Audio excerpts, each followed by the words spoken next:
You boys look like a weird heavy metal band. Yes, we are a band. Really? Yeah. So what do you play? Symphonic post-apocalyptic reindeer-grinding, Christ-abusing, extreme war pagan fennoscandic metal. Right. Really interesting.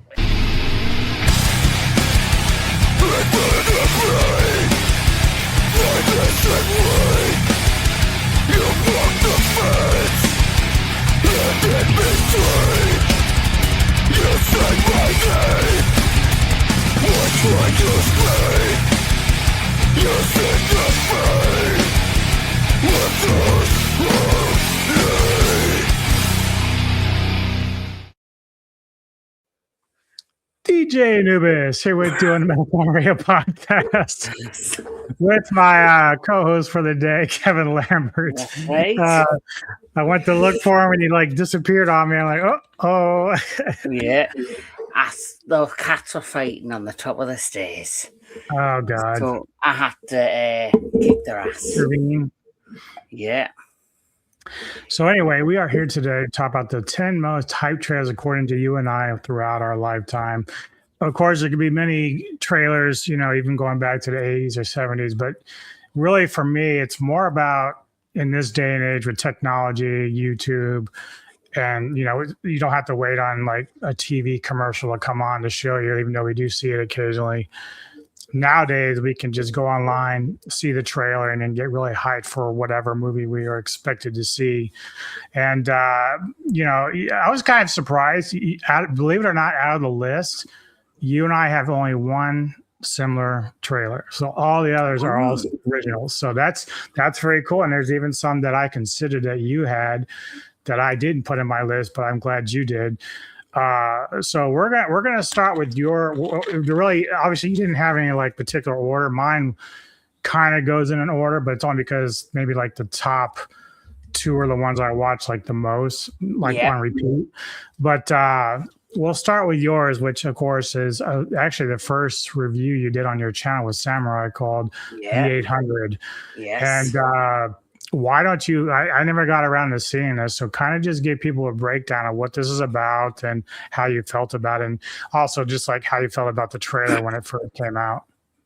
Yeah, so for me, I love a good war movie. As long as it, war movies, they always hit differently than like say action adventure or sci-fi, because war movies tend to be based on stories that have happened in real life. They're always inspired by real life events. And the story of the 800 is basically where the Japanese, and the Chinese is like an invasion, and there's like this line of water, and in between there's like this warehouse, and in the warehouse is these 800 soldiers that are basically the line of defense against the invaders. And I had seen the trailer for this just randomly when I was looking for war movies, and it blew me away. The trailer just really grabbed us. It reminded me of something like Saving Private Ryan, and of course, as you mentioned, Fat Samurai Guy. He had this thing where he was asking members of his channel if for review recommendations, and I recommended the 800, and I kept asking him, where is the 800 review? And a year later, or should I say nearly 2 years later, I was launching at the entertainment headquarters, and Samurai said, I tell you what, you asked me to do the 800. Why don't we do it together on your channel? And it was my first bit of content that I put out there. So not only is this film amazing to me, the trailer will capture you, but it also has happy memories because it was the launch of my channel. Very nice. Yeah, and I've started to see like a little bit more. Like I just did a review with Neko for 731, which is also historical drama based on real life events of stuff. And so it's kind of cool that you have one that's actually kind of based off history and stuff like that. So let's go ahead and give people a look at the 800, which I've never seen this trailer either. So this is all kind of new to me. but we'll show to people exactly what it was Yeah. that got you hyped for this particular film. 白石飘零，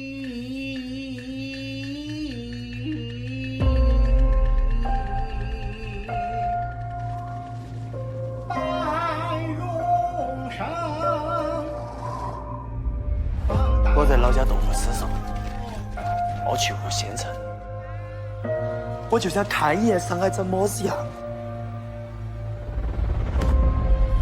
我就是害怕，我怕我死掉了，死掉了什么都没有。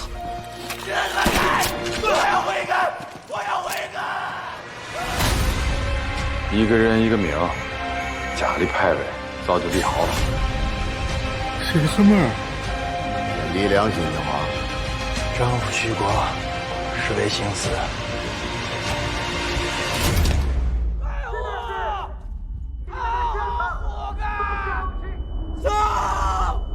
你妈妈 The Japanese are approaching from the north.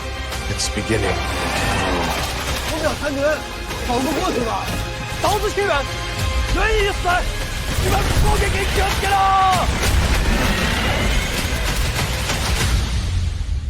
80的弟兄们，因为有你们，上海还在。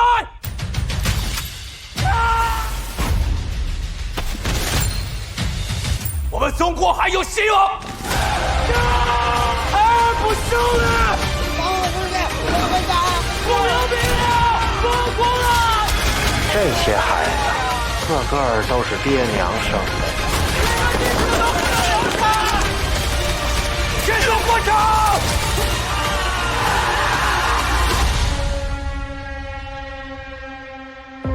欲知无其爱见，诸子长大成人，仍宜当军人，为父报仇，为国尽忠为义，让我子孙后代再不受此屈辱。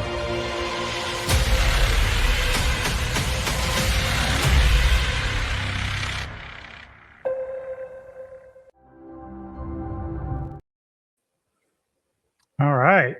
So I did recognize, like, I don't know his name, but the guy with the longer hair and the glasses. I've seen him in some stuff. Also, Zhang Wu in this film, he's the lead in 731. So I recognized him as well. So that's really cool. Yes. Just like I did with that watch of the trailer for the first time in the movie, I got goosebumps watching that again.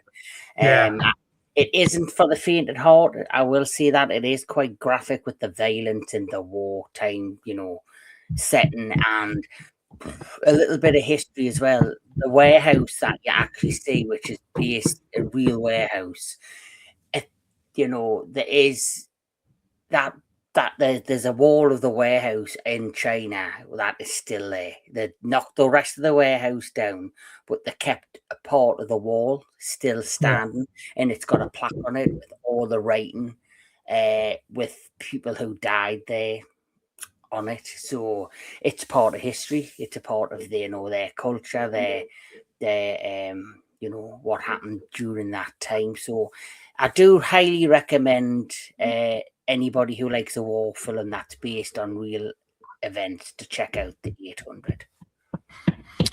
So for my number 10, I can't remember what movie I was actually in the theater to watch at the time of this, but when I saw the trailer, and I'd already known who the main actor was because I'd heard of him from other films, but I didn't know just how good he was until I'd seen the trailer for this and then went and saw this in theaters.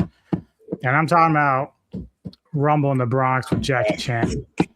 I learned so much about Jackie during this time because of his ability to do his own stunts. Even by the end of that film, they're doing the credits and you're seeing everything that he's doing. He fractured his ankle and still did stunts. I'm like, that's just insane to me. So obviously, Rumble in the Bronx basically tells the story of Jackie Chan's character, Ma Hong Kyung, who visits his uncle in America. And so he's coming for his wedding, and he's helping watch over the store because his uncle's getting ready to go on his honeymoon with his wife, which is a big black lady, which makes it funnier because you see Jackie's face when they kiss. And, but, you know, Jackie's always been the kind of guy that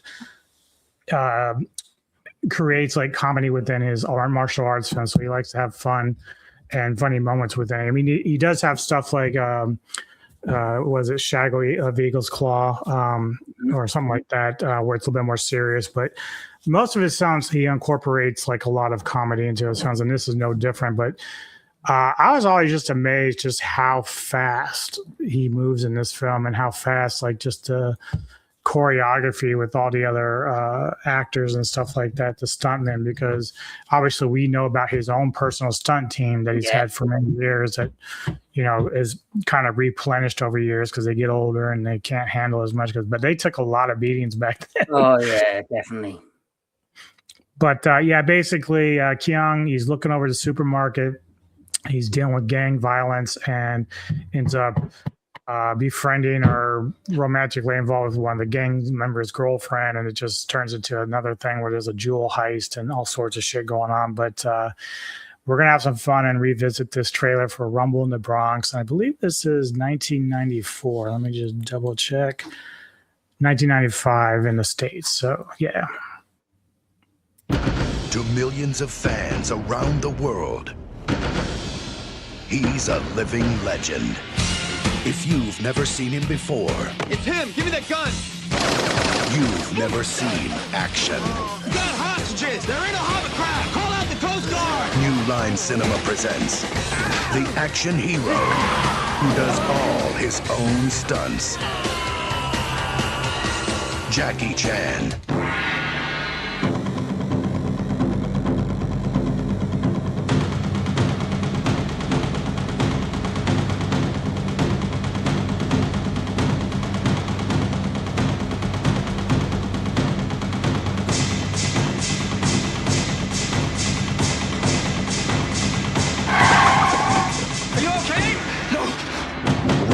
In the Bronx.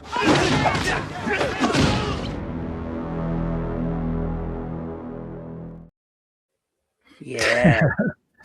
I still get, you know, like you on the last one, I still get like these goody feelings and goosebumps watching that, because like the music works with it, and you know, in the second half of the trailer it starts picking up, and you just see all the stunts and the moves and choreography, and it's just amazing.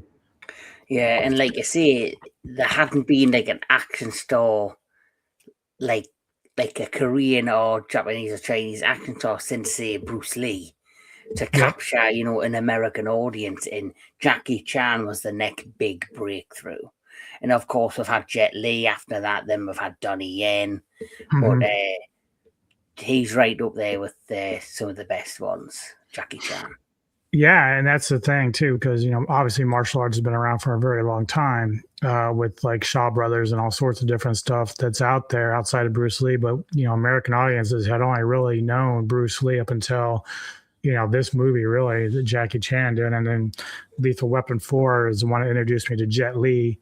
Yeah, and even he had been doing films before that. So it's like, man, it's like, where are you hiding these guys? Like, yeah.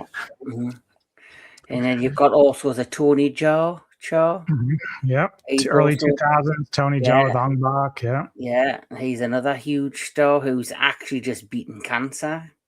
Yeah. Good for him. So he's doing very well. So your number 9 is a film that I did see in theaters, and I remember being really excited for this. I don't even remember if it was so much the trailer did play a factor, because when you watch and see how the White House gets blown up by an alien spacecraft, I was like, oh my God, I'd never seen that before. And so I really, obviously we're talking about Independence Day. There's so much to like about this film. It's fun. At the time, the special effects was really, really good in it. One thing I always love, this is one of these films where I'd already liked Jeff Goldblum before this, but watching this, he has a knack of taking a serious character and making it kind of funny because he has all these quips that he does. So the banter between him and Will Smith's character is just so funny in this. So what do you remember about this that made this on your list? So I remember being a lot younger. My brother, young teenager, I was a young kid, and I remember when it came out, and I remember going into the town, into the city centre, and I remember the queue to see this film was literally round the block. There was a 10 screen theatre cinema. Every screen in the theatre was showing this movie. And I remember my mum went to the front of the desk and asked, which screenings are available. And they said, well, we don't have a free screening till 8 p.m. So we literally hung out in the city centre in the town for a full day. The time we got to see the film in the theatre and the time we got it was like, we didn't get home till after 11 p.m. But I just remember just this vibe of excitement that I hadn't felt probably since Jurassic Park. Because Jurassic Park for me was like the film in my childhood. And this came out like a few years after Jurassic Park. So there was just this overall excitement because, like you said, it was like a film at its time that hadn't been done before on this scale. And it used really strong practical effects that, for me, some of the shots in this film still hold up today. Yeah. And even, again, great cast. Bill Pullman was great as the president, and there's actually emotional stuff in there. Mm-hmm. Randy Quaid being Randy Quaid, he's hilarious in this. And you had some younger actors at the time that were, go on to do, I know one guy who played like one of the sons was in Donnie Darko a few years later. So, you see some younger actors that end up doing other things beyond this. Like, in fact, I think, I'm trying to look real quick. You had Vivica Fox in this who... Mae Whitman is the one I was thinking of. She plays the young daughter of Bill Pullman, the president. Yeah. So, like... She was also in Mrs. Doubtfire. Mm-hmm. And you had Vivica Fox, who obviously was in Kill Bill later on. And then, of course, you had Will Smith. This was the first major blockbuster I think he did after the end of Fresh Prince of Bel-Air. And this basically skyrocketed his career. And once he did Independence, he became a bankable A-list star. Like every summer blockbuster he was in after this was a hit after hit. Yep. All right, well, let's refresh people's memories with Independence Day. Sir,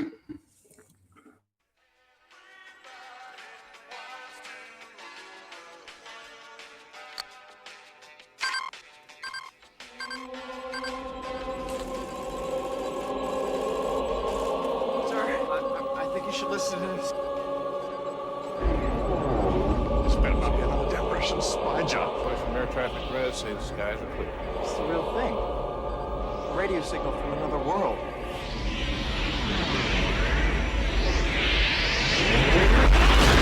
Mr. President, our intelligence tells us the object is settled into a stationary orbit. Part of it is broken off into nearly 36 other pieces, smaller than the whole, sir. Yet over 15 miles in width themselves. Where are they heading? They should be entering our atmosphere within the next 25 minutes.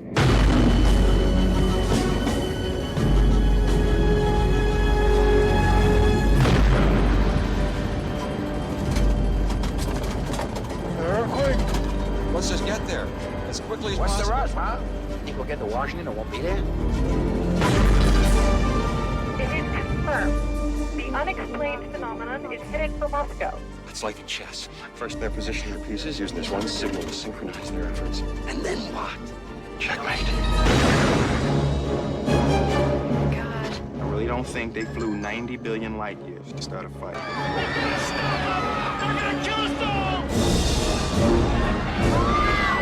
God, I hope they bring back Elvis! There's gonna be a lot of frightened people out there. Yeah. I'm one of them.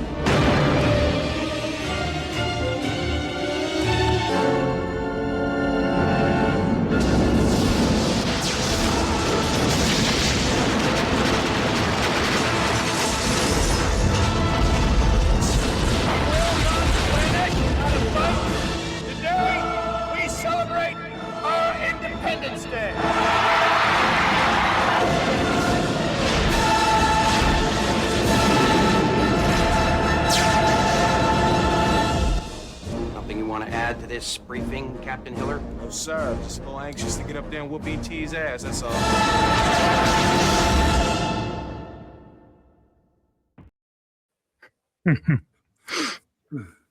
Yeah, I still like that speech by Pullman's character. Yes.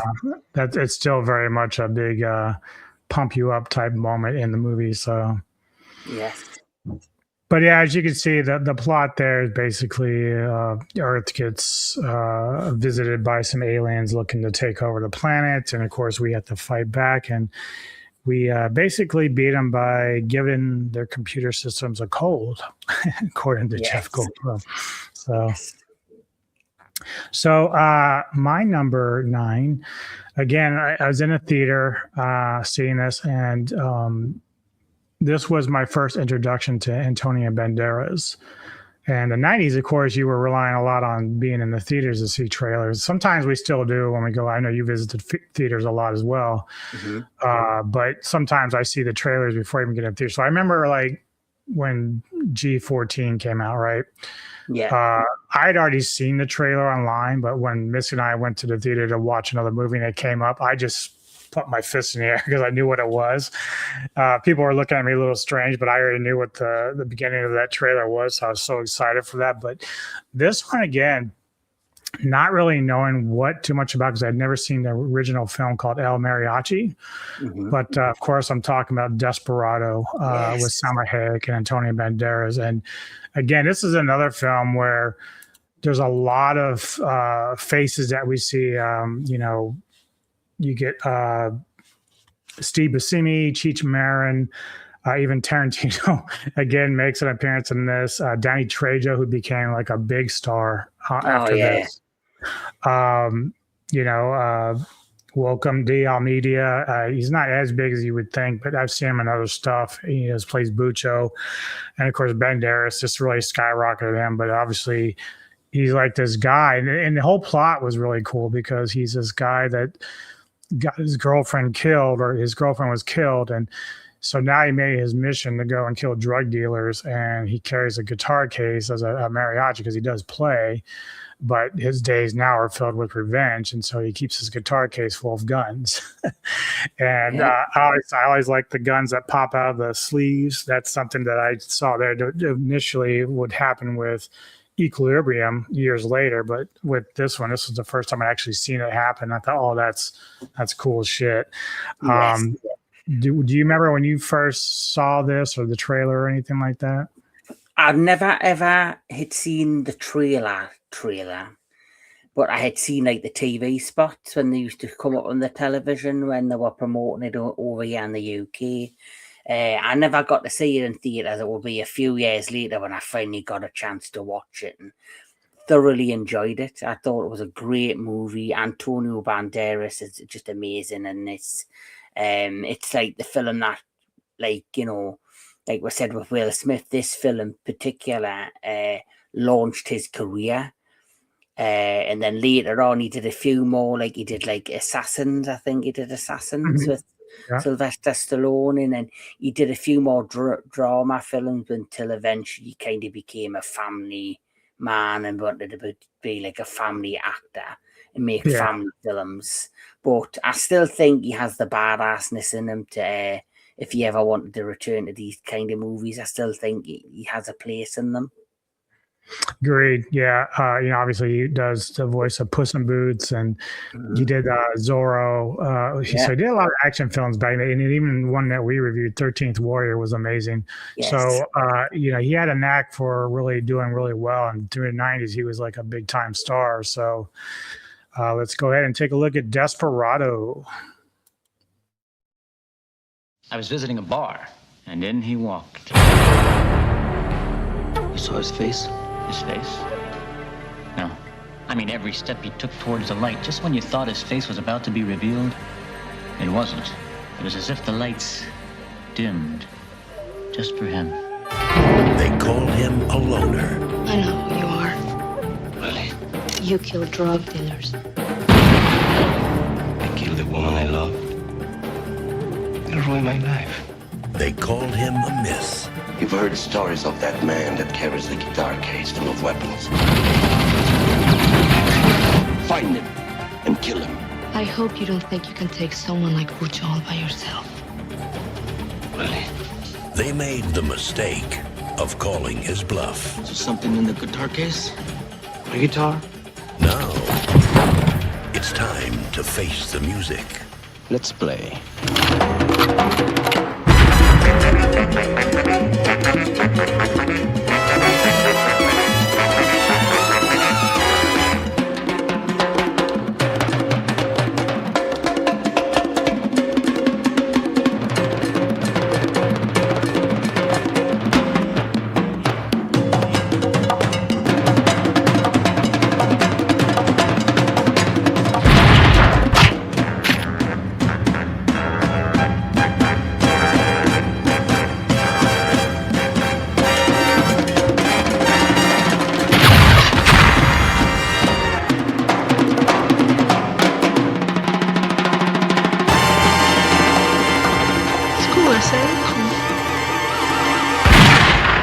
Desperado, the new film from Robert Rodriguez.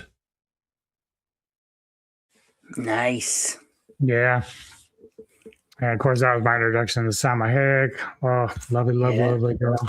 Yeah. Great actress. Mm-hmm. Definitely. And there's something about the music and like just the whole setting of that movie just stands out. And like you say, Robert Rodriguez did that film, and it's probably one of his best, if not his best movie. Yep. Yeah, and he's done things like From Dusk Till Dawn, which again, he has his tie to Quentin Tarantino. They've been buddies for a while. They did the Grindhouse stuff. But yeah, I just, when I remember seeing the trailer, I was like, man, this looks like so much fun. A lot of action, a lot of shooting, good looking girl, so on and so on. So yeah, it got me pumped up when I saw the trailer in the theaters. I'm like, I'm going to be in the theaters to see that. Yes. Going to your number 8, I was surprised to see this on your list, but very happy because I know we both love the remake. And oh yes, you can't really go wrong because to me, again, it's still better than the original, not the second one or the third one, but the original. And I know people look at us like we're crazy, but we're talking about Evil Dead 2013. Yes. And really, this kind of did a lot of different things for us, for you and me, when it comes to being a fan of this particular film, is that it introduced us to director Fede Alvarez, who went to do the last Aliens film, and then of course, I like that he got the most out of his crew, his actors, because a lot of them are unknown people. You don't really see any familiar faces in this, but they all did very well. Obviously, I think, Raimi had a little bit of a influence on this because, he's the one that originally did the original Evil Dead stuff. But obviously, this is sort of a lot of times people will say it's not really a remake, but it's kind of like a reboot because it's supposed to be part of the sequel in some ways, but in a lot of ways, it's like a soft reboot because it does a lot of the similar things that we see in the first film and the second film. So your feelings on this and why you chose it? So I remember back in the day, obviously huge fan of the original Evil Dead 2, and of course the Army of Darkness. I didn't actually realise that they were doing a remake for a long time, and then there was one day, I can't even remember what film I was sitting in the theatre to see, but then this trailer popped up and my eyes lit up.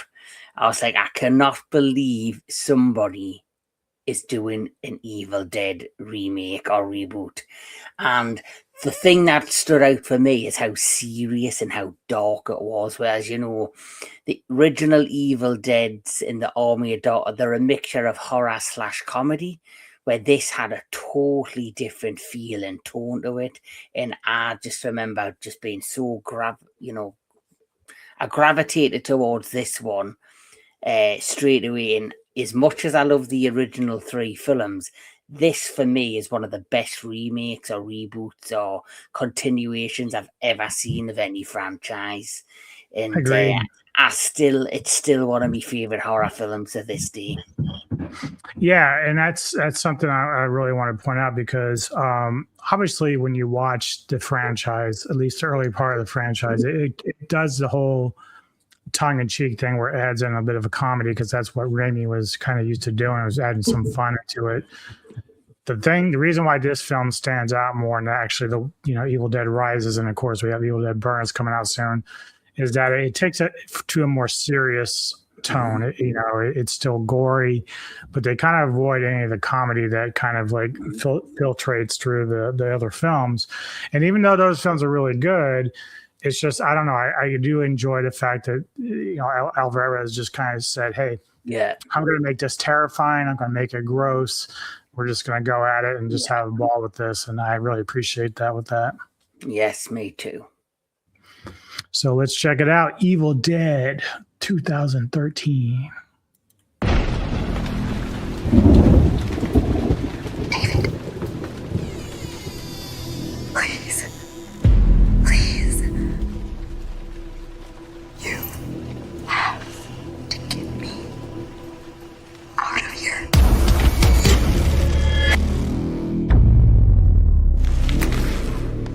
Leave this book alone. No. You don't understand.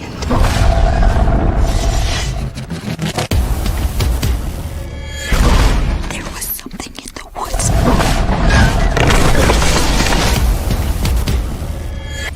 And I think it's in here with us now.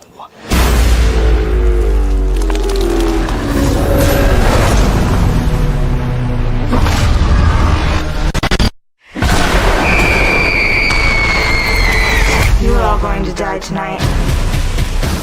I read a passage from that book. I released something evil.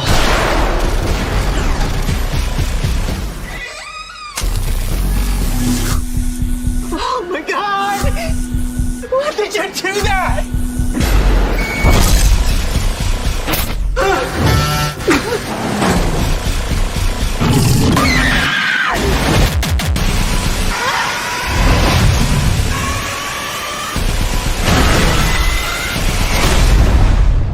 We're gonna get you, not another peep. Time to go to sleep.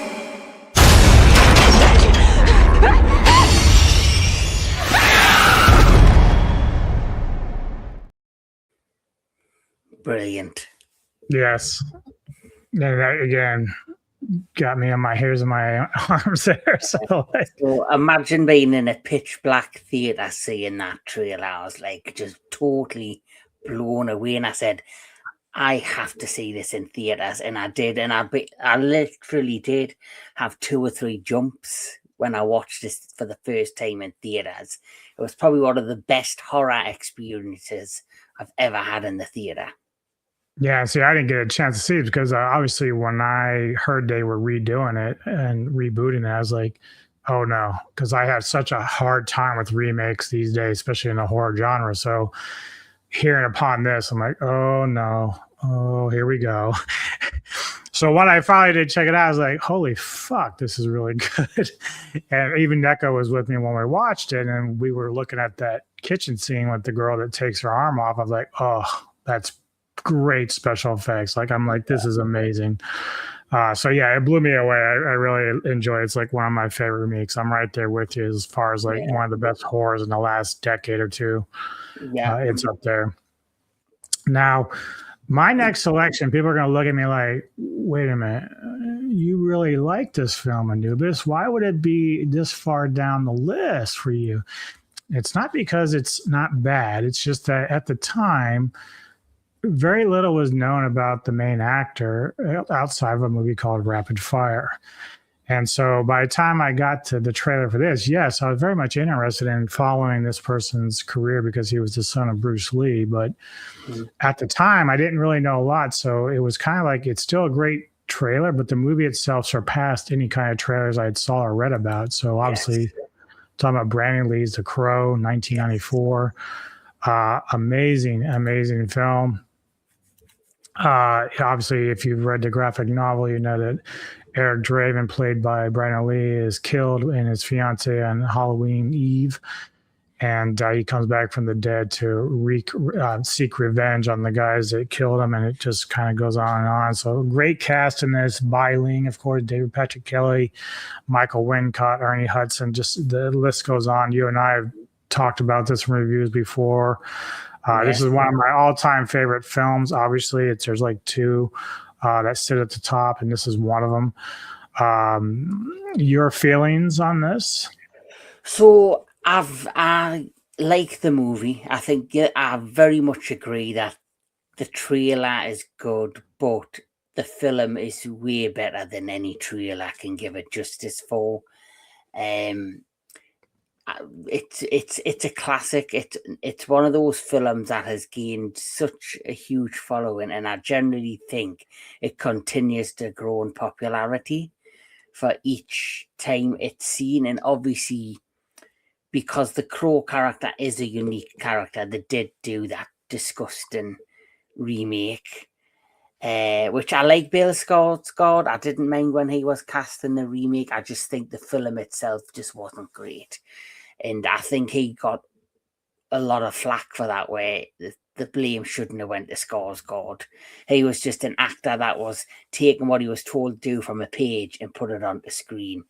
It's the writing and everything else that failed that movie.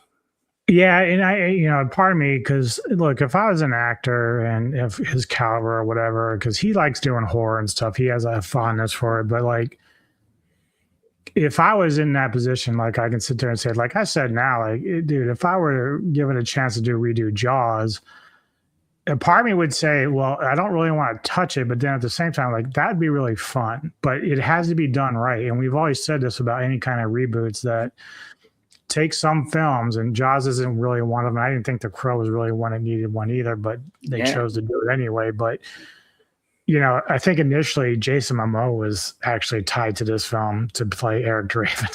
So they had been bouncing stuff around for a while trying to get this like plot worked out. And I kind of see what they wanted to do, but again, it's not really Skarsgård's fault, or even Twiggy, I think, is the girl who worked in it. But at the end of the day, you have to have the right people behind it, and they have to know exactly what the source material is, because I think the director came out shortly after this was released and said that he didn't give a fuck about people who liked the original. I was like, well, that's your problem. Yeah. That's your problem. If you don't care about people that actually care about this, the franchise or whatever else.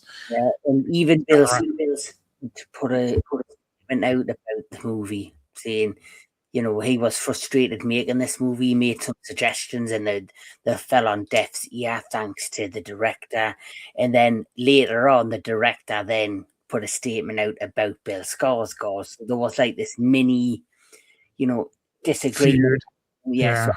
Bill will ever work with that director again is another question. But that year was a unique year for Bill Skarsgård, because at the same time as that came another film, which was a good film that starred him, but never really got the promotion behind it. And I think if it had, it would have done much better. And that was Boy Kills World. Yes. Which for me, both have seen and both have enjoyed. And obviously, he's kind of the biggest thing out there in horror right now, thanks to Welcome to Derry. But going back to the original film, like you say, it's got a cult following. It's a cult classic.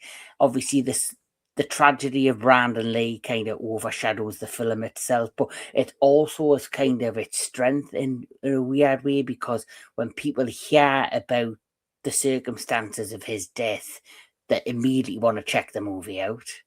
Yeah, it's really, because he has like a parallel. He was engaged at the time too, and it's just sad.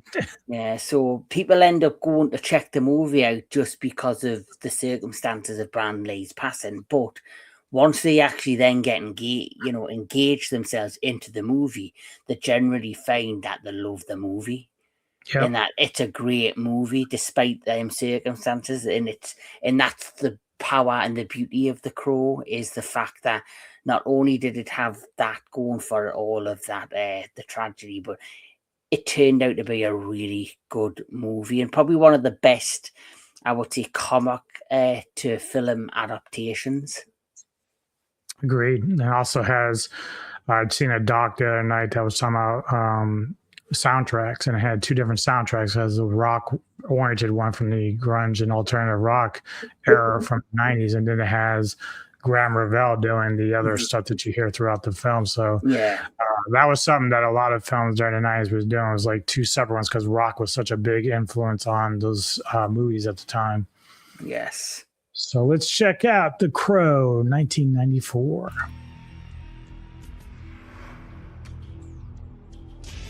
People once believed that when someone dies, a crow carries their soul to the land of the dead.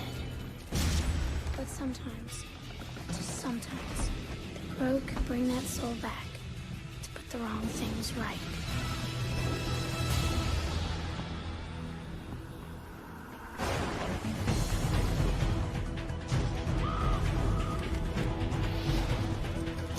You're all going to die. Is that gasoline I smell?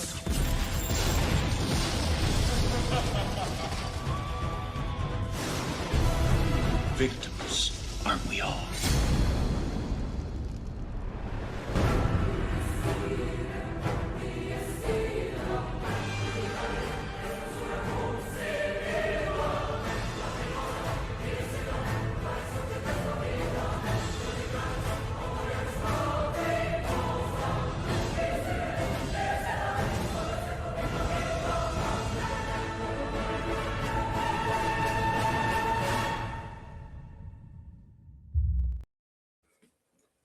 So that's the first time I've fully seen the trailer, and I have to say I'm shocked because the film is way better than the trailer.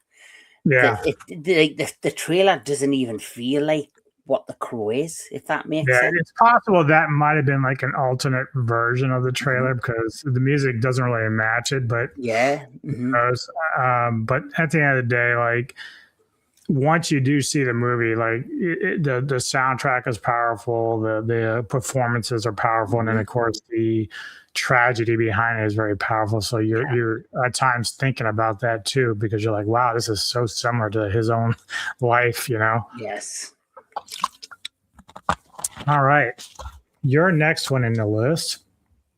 I actually remember the teaser to this, and I was really excited, and unfortunately the franchise didn't live up to what I wanted out of it. But at the time, you know, I'm thinking, wow, you know, this is going to be fun because now they can kind of just open it up and do whatever they want. They're not really following any kind of format. So they did do that. They did a lot of crazy shit in this franchise, the last three films.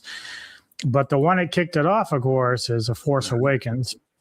And there's, like I said, the teaser one was fun, but I ended up liking the second trailer a little more because of it gave you a little bit more about why Kylo Ren was doing what he was doing. And so obviously, you know, he's following, you know, basically he's, I guess you'd call him his grand uncle or something, because obviously he's Solo and Leia's son, but or his father, uncle, excuse me, or grandfather, whatever you want to call it.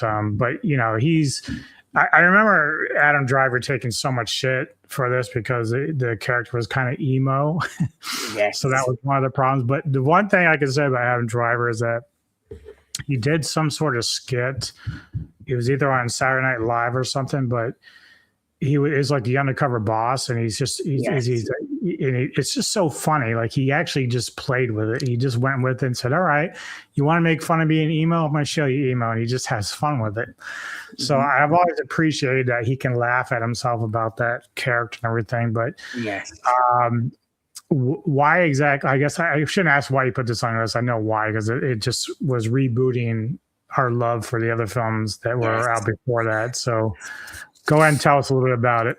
So basically, I remember, you know, the massive announcement by George Lucas and Disney that Disney had bought Lucasfilm for something like $4 billion or whatever it was off George Lucas. And the first announcement wasn't just the sale of Lucasfilm, it was the announcement that they were bringing Star Wars back. and that they were going to do a new Star Wars trilogy. And not only were they doing a new Star Wars trilogy, they were bringing back the original members of the cast. So Mark Hamill, obviously, Carrie Fisher, Harrison Ford, all of the legends.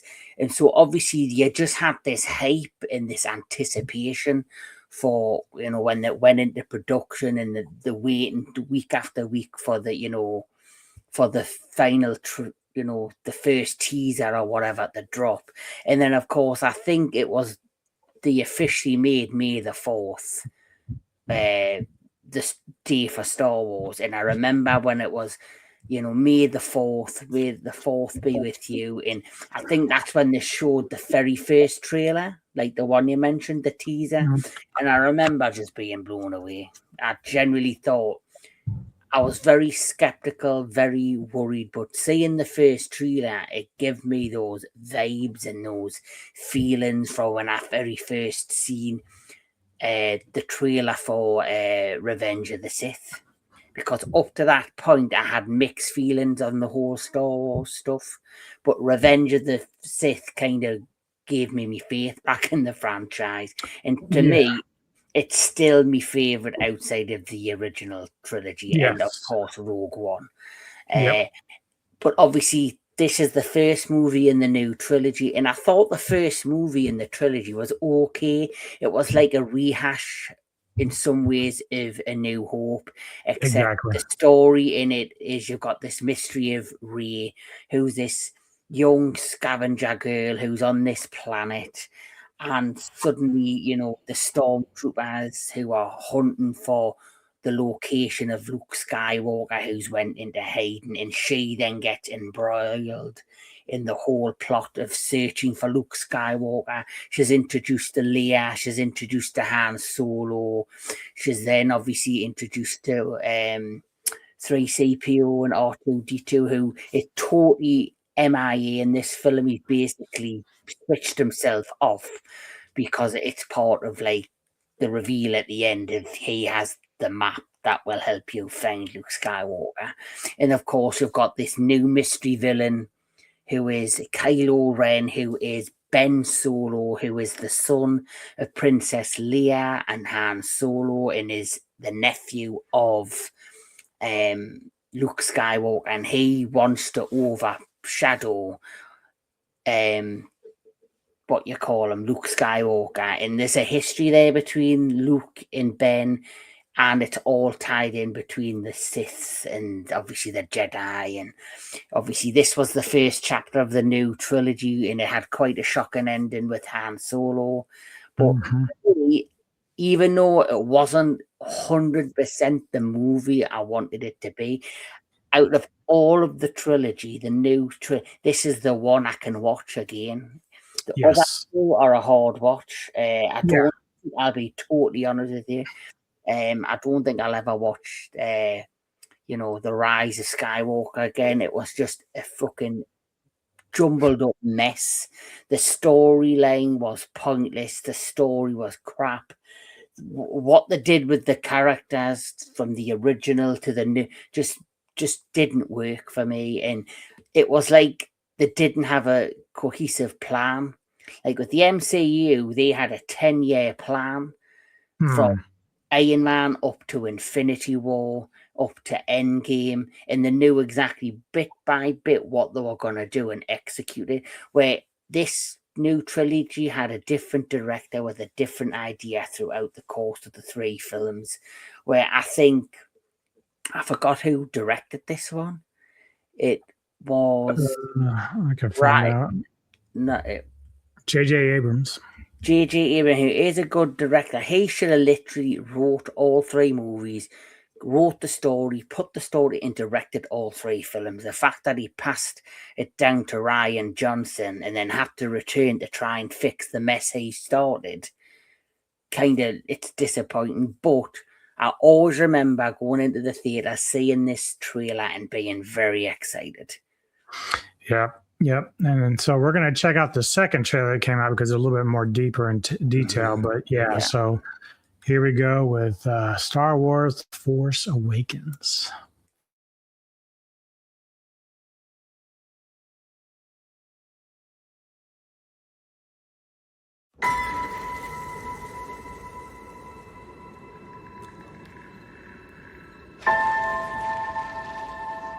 Who are you?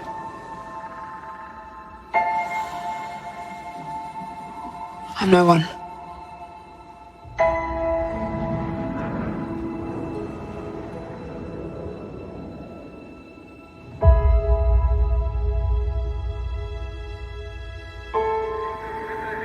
I was raised to do one thing. But I've got nothing to fight for.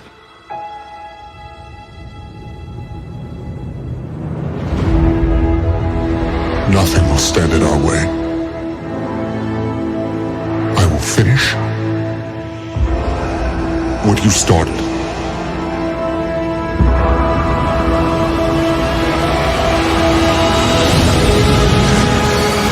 There are stories about what happened.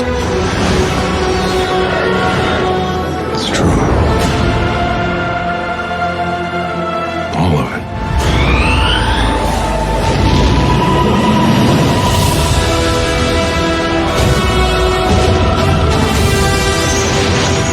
The dark side. A Jedi.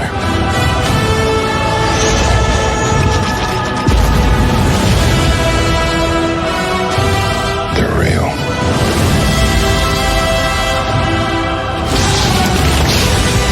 The Force. It's calling to you.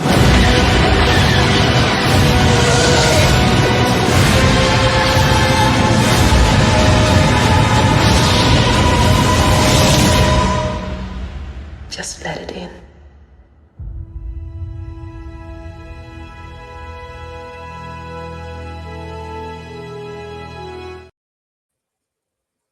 Brilliant. Yep. Yeah, but like I say, the first of the new trilogy is the best of the bunch, even though it's just a rehash of A New Hope. Yeah, Very I think similar storytelling. I think I gave it like a 7 out of 10. Like it was just kind of rehash of New Hope, but at least it was coherent and had at least possibilities. I kind of figured after this film, I was like, okay, so this was kind of lukewarm, didn't really live up quite as much as I want, but I figured that's a good stepping stone. But then instead of going up, they just like fell off the cliff and burned it down. Yeah. So, all right. Well, my next pick is actually one that I share with you. And I kind of debated going back and forth because I remember seeing the first trailer for the first film. It just gave me all those giddy feelings that I like so much. But it wasn't really until this one. And this one, of course, is what also started me following Samurai Guy because I saw him and Lady Fat Blood do a trailer reaction to it. And they conveyed exactly how I felt as a kaiju and Godzilla fan. I know you know what I'm talking about. We are talking about King of the Monsters. Still my number one movie. And of all the Godzilla films, this was my number one. And my reasons are different than some people because obviously -1 is the best story that I've ever heard from a Godzilla film. But, you know, we've talked about this at length with these films, but this one really brought to life all those creatures that we had seen as kids.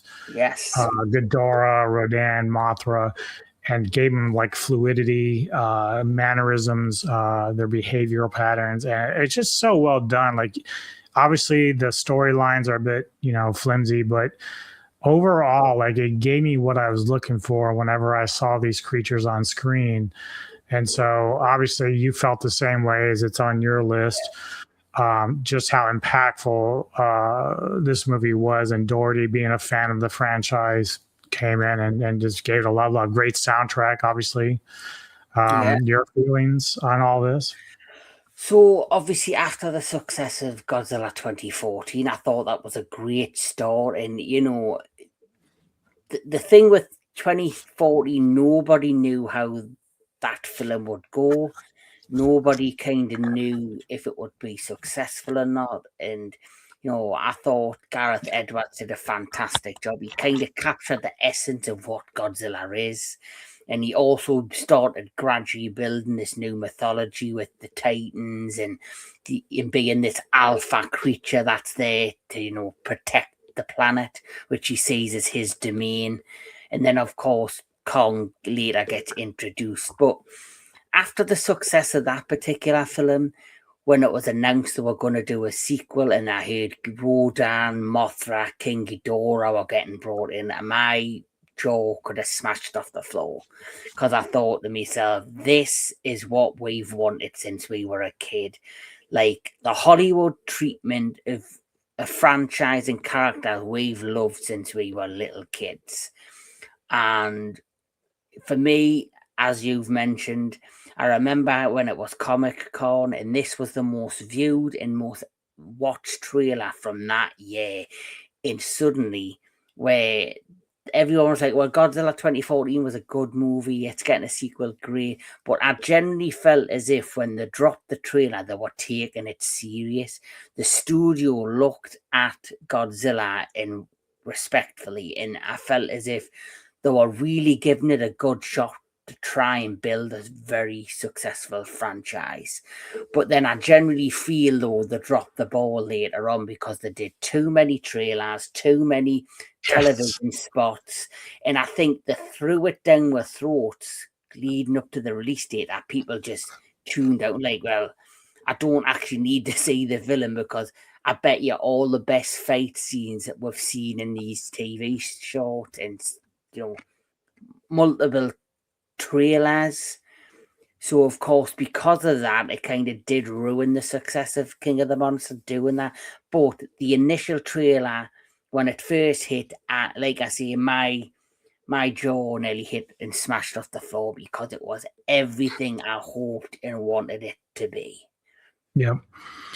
Yeah, and obviously, they just said they had multiple trailers. I think there was like 3 full trailers, and then there was like some TV spots, and even Neko was saying, like, God, I wish they just wouldn't do this with all these, because I want to kind of be surprised a little bit, which they learned, because when they did GVK, you didn't hardly see anything really that you needed except for Godzilla and Kong. So finding out that Mecha was a part of that later on was a nice surprise.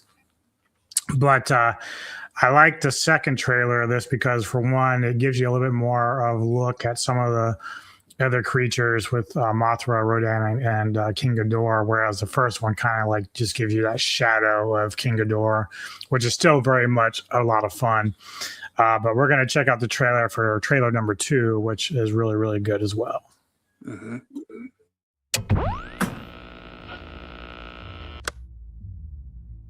Hello?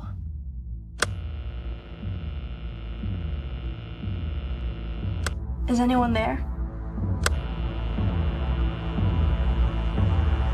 I'm trying to reach...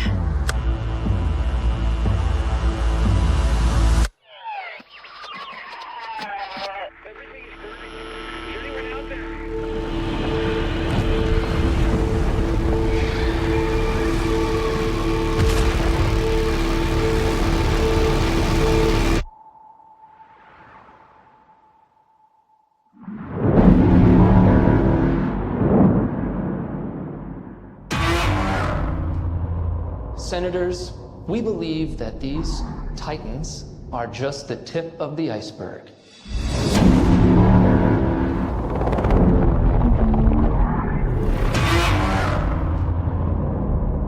Which of these titans are here to protect us? And which of these titans are here to threaten us?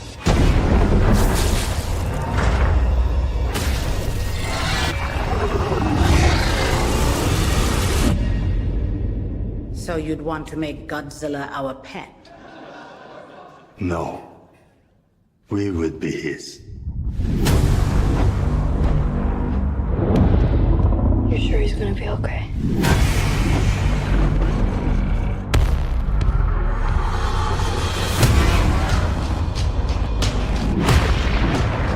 They're everywhere. Battling for dominance. A rival alpha to Godzilla. You gotta be kidding.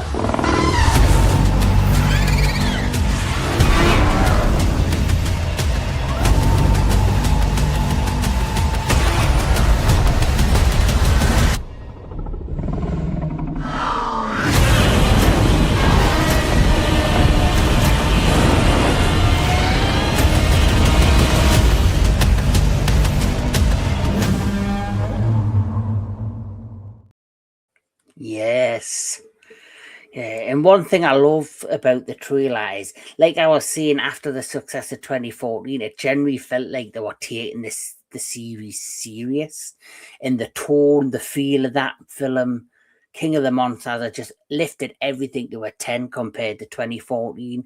Obviously, they did kind of stumble the ball with the promotion, but then thanks to the success of Godzilla vs. Kong and, New Empire, the Godzilla legendary monsterverse is continuing today and is doing very well.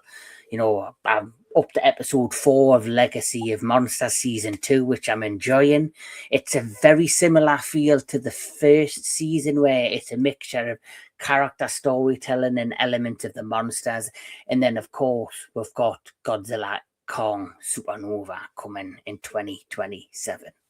Yep. So the next on your list, you actually go way back with this one.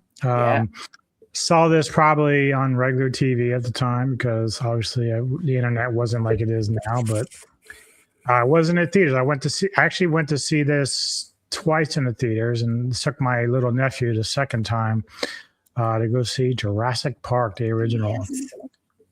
Great film, still a lot of fun. I can still watch this at any point, even Lost World. Just really, really fun movies. Never had any problem with them. I mean, obviously, as they got down the road with evolution and stuff like that, it's kind of like losing its luster a little bit. I haven't seen Rebirth yet. I know you have, but I haven't. Don't. I can't even talk about that. Don't make this Primitive War, though. Primitive War, I'll talk today about that all day, and I cannot wait because they're doing a sequel. Yeah, it's gonna be good. But Jurassic Park, it was staying for its time. Spielberg, obviously, again, Samuel Jackson in there, Sam Neill, Laura Dern, Jeff Goldblum, as we discussed. It has a great cast, and at the time we were. This is when you got to see a mixture of CGI and practical effects with these dinosaurs, which I thought were amazing, because at the time you'd never seen anything like this, and it was like a game changer in terms of practical effects and dinosaur work. So it's like, why I picked this particular trailer is because it's one of my best childhood memories of going to the theatres with my mum, my dad, my brother. Like, here in the UK, it was a boiling hot day. I'll never forget it. They had this thing called the Tall Ships Festival, where they had all these old sailing boats at the quayside here in Newcastle. But me and my brother were young, and of course it was very, very hot. It was too hot, really. And my mum wanted to go around the town and do some shopping, but me dad was like, I'm not taking the kids walking around in this heat. It's ridiculous. And that's when she suggested we go to the theatres to see a film. And we walked up to the exact same cinema I mentioned earlier when I went to see Independence Day. And just like that film, the queue was literally around the block.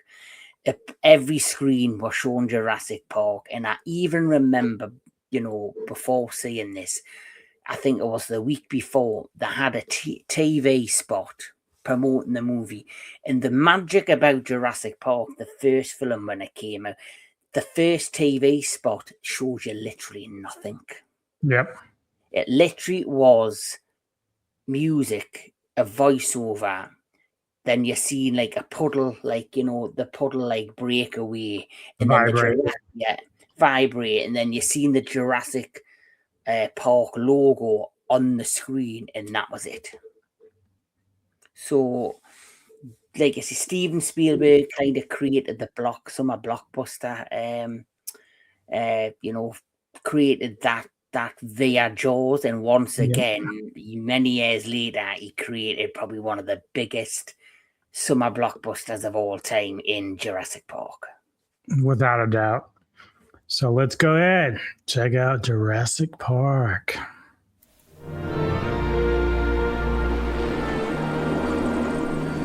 There it is. Welcome to Jurassic Park. We've made living biological attractions so astounding that they'll capture the imagination of the entire planet. The most phenomenal discovery of our time. How'd you do this? Becomes the greatest adventure of all time. Can I touch it? Sure. Universal Pictures presents. You feel that? Hold on to your butts. A Steven Spielberg film. Senses of failing all over the park. Yeah, that's nice. Gotta go. An adventure. Look out! Go! I can't get Jurassic Park back online. 65 million years in the making. Jurassic Park.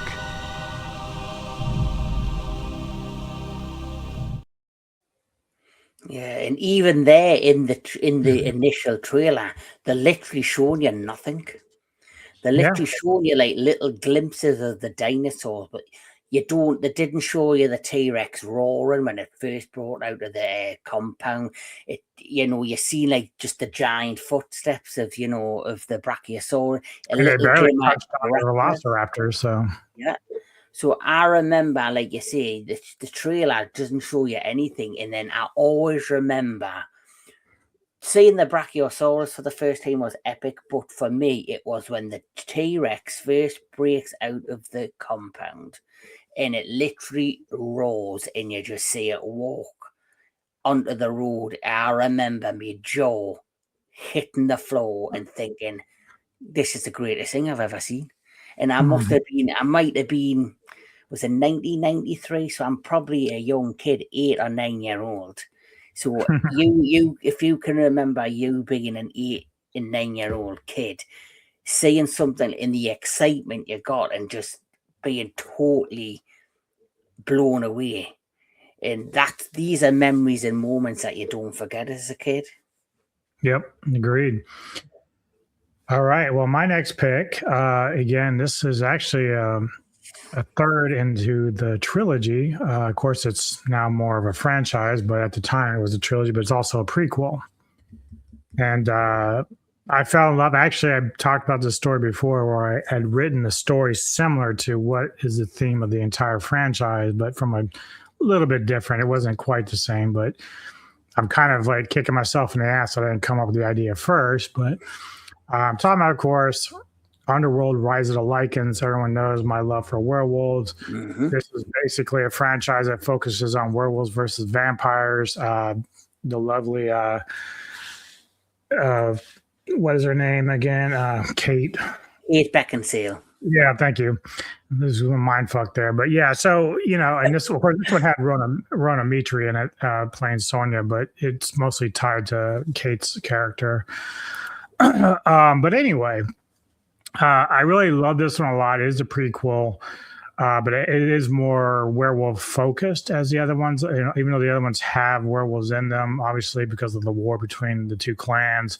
This one actually just gives you a backstory to Michael Sheen's character of Lucian and how they rose up against the vampires initially in their war to fight each other. And at the time when I saw the trailer for this, it's actually, I think I was watching the movie Taken with Liam Neeson at the time. So when this came out, I was like, oh, I'm going to be there. I'm going to be there for this. I'm so excited because I love the first two films in the franchise. So how do you feel about this particular film? I think the Underworld films are good movies. I do always get mixed up in the order that they're going because I know, like you see, you've got the first two, then the third one's the prequel. And then they do 2 more after the third one. They did Awakening and then Blood Wars. And I think they're going to do yet another one. So yeah, so I think they're good movies. I'm really shocked at myself because I should have added a vampire movie to my list. I just didn't think at the time. I would have probably added Bram Stoker's Dracula trailer because I remember seeing that and seeing how gothic it was and just the anticipation of finally seeing like a faithful adaptation or at least an adaptation from the Bram Stoker's book to screen. But yeah, werewolves is your thing, and the Underworld series, I think it's underrated in my opinion. I don't think a lot of people look at it like as respectable as they should. Like this in, like, say, Resident Evil, if someone said, right, we're going to watch all the Resident Evil films or all the Underworld films, I'm picking Underworld. Agreed. 100%. But yeah, so obviously, like I said, this is all about the early part of where the werewolves were slaves to Victor and the vampires clans and their covens and stuff. So, and this is also where you find out the reasons why they're at war, because Lucian, of course, dared to fall in love with a vampire woman, which happens to be the daughter. So here we go with Rise of the Lycans.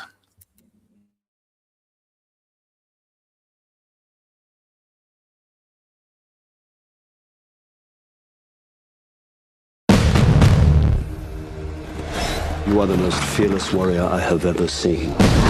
But you will learn to be loyal without the loyalty between us. We are no better than the beasts at our door.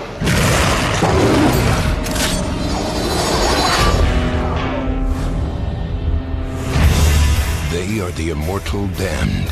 Vampire and Lycan. One born into privilege. Sonia, you risk too much for a father to ignore. I'm quite capable of looking after myself. The other bred for slavery. Lucian, you are a credit to your race. But all that is about to change. Sonia, if I were to leave, would you come with me? My father would hunt you down. You have stung me with your betrayal. I've lived by their rules my entire life. I've protected them, envied them. And for what? To be treated like an animal. We are not animals! Is this what you want? We can be slaves, or we can be Lycans!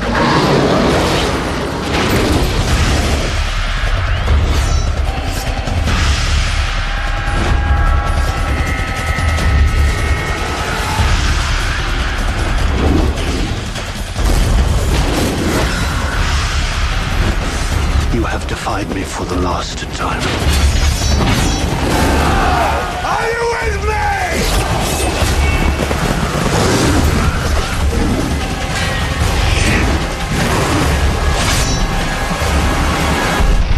I'll kill you! All of you!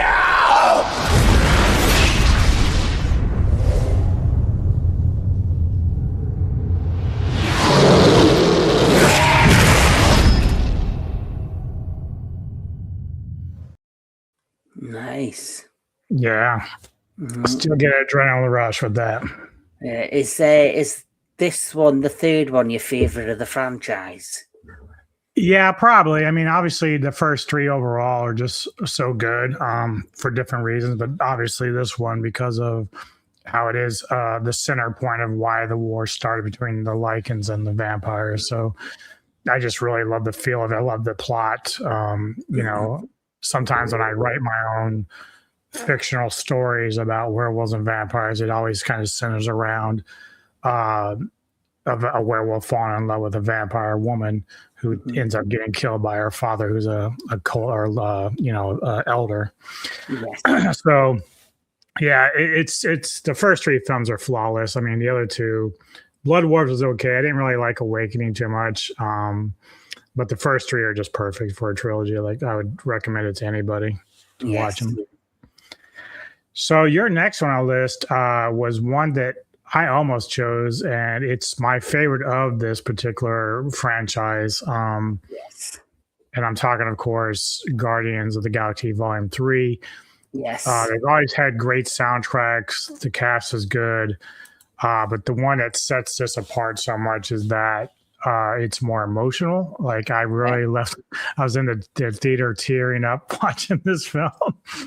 And Neko and I were like looking at each other like, you know, we know this is like CGI, but we're crying over these creatures because it's the story about Rocket and how he really came to be as a young creature and how he got, you know, his intelligence put into him through experimental testing with some other creatures that were experimented on, make them look horrifying, but yet they were very sweet creatures despite how they looked. Yeah. So go ahead and tell me why this is on your list, which I know why, but Yeah, so basically, as you know, the MCU has been going for a long time now, and every time they introduced a new hero or character to the franchise, they always kind of rounded their story off in a trilogy. And 9 times out of 10, the third part of their solo trilogy would be the one that had the bigger risks, would have the biggest emotional bond. And out of all of the trilogies, the Captain America trilogy is still probably my favorite. This would probably be second in the trilogies if you had to look at the solo trilogies. And of course, after this, it would be Spider-Man, the new Spider-Man trilogy. But this one in particular, I'd like you say, it's just the story of how Rocket was seen as this experiment before, and then he kind of broke free and became a rebel and joined up with the Guardians. And it's his story. It's like the breakup of the Guardians that kind of by the end of this, they all kind of go the separate ways. And through his story and through like their connection, they've all learned about something deep down about themselves. So like, of course, Star-Lord ends up returning to Earth at the end of the movie and reconnects with his grandfather. Yeah. Obviously, you've got Mantis. She decides to go off on her own, and then I guess Drac basically decides, I've revenged the death of my wife and my daughter, so now I can just live in peace. So it is like the final trilogy, but the one thing about this, it's got the most heart out of the full trilogy. And they really did a fantastic job of sending them off into the sunset in a positive way. I agree. Yeah, it was just very emotional, really well done. As you said, I kind of come away with mixed feelings on the Gamora thing, but I understand because she's not the Gamora that he knew, was a different version of her. But either way, the movie is still great, and there was still this understanding with the Gamora that he now knows that she understood why the other version liked him as much as she did. So it's just there's this understanding there, but. Yeah, let's go ahead and revisit Guardians of the Galaxy 3. We were gone for quite a while. But no matter what happens next, the galaxy still needs its guardians. Hello, we come in peace.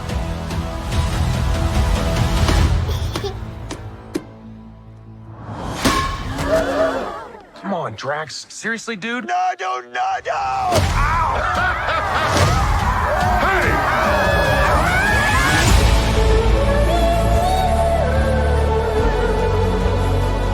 Don't forget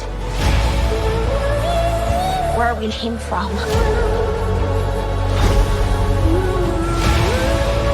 We have been running our whole lives. Pete, I'm done running.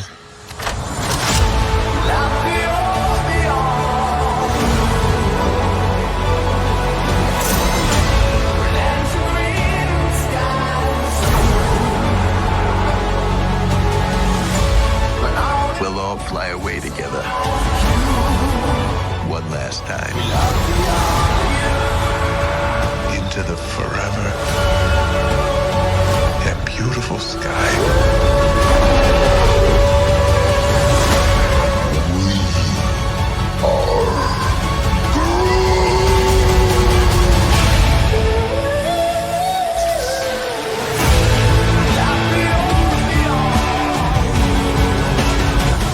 Kill anyone who gets in our way. No, not kill anyone. Kill a few people. Kill no people. Kill one guy, one stupid guy who no one loves. Now you're just making it sad.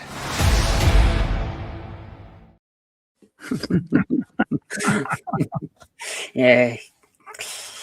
So it's like I say, I love that film. I love these group of characters, and it's going to be interesting to see what happens next in the MCU because I don't think Dave Bautista's returning. because as you know, he's completely transformed himself. He's lost so much weight. All of his initial muscle that he had built up to play Drax, he's kind of redefined himself because he wants to be taken now more as a serious actor. Yeah, and that's fine. You know, I mean, it's unfortunate because like even though The Rock, you know, he does other roles, sometimes comedy or whatever, but he still keeps himself in shape because he does come back to action a lot. And I think the only thing I would say about Dave is it's okay to be taken seriously, but, you know, understand that you are kind of considered like an action hero, a modern day action hero kind of actor. So it's unfortunate that he's kind of like given up on it because he can obviously gain some weight back, but he's getting older, so it's harder. So that'd be my only concern is if he ever wanted to try to come back, even as a cameo or whatever, what's he gonna do? Like they probably could put a muscle suit on him. Could be, yeah. They would probably have to put a muscle suit or something, or it sounds weird, do some CGI. Yeah, and they've done that with faces to make people look younger, so you never know. That's something that could happen. Now, my next pick is also the third in the franchise, and they probably should have stopped because the one that came after this was not that great. So Thor Ragnarok is awesome film. And in the trailer, when I first saw it, dude, I was rolling because just like with Guardians 3, they do a nice job of incorporating their comedy within everything. And, you know, some people are like, well, I want Thor a little more serious, which is fine. But at certain times, it's funny watching their interactions with everybody. So I enjoyed that, too, with the interactions of the comedy. Like, there's times when it can be serious, like the Infinity War and stuff like that, where you're like left in tears. But some of this stuff's fun. The problem with, and I know you agree, Love and Thunder just went way overboard. They just lost their way. Didn't know what they were doing. It had so much potential, especially with Christian Bale. As like, you look like one of the badass villains we've had in a while, since probably Thanos at that time. He looked badass, but the overall story was just weak.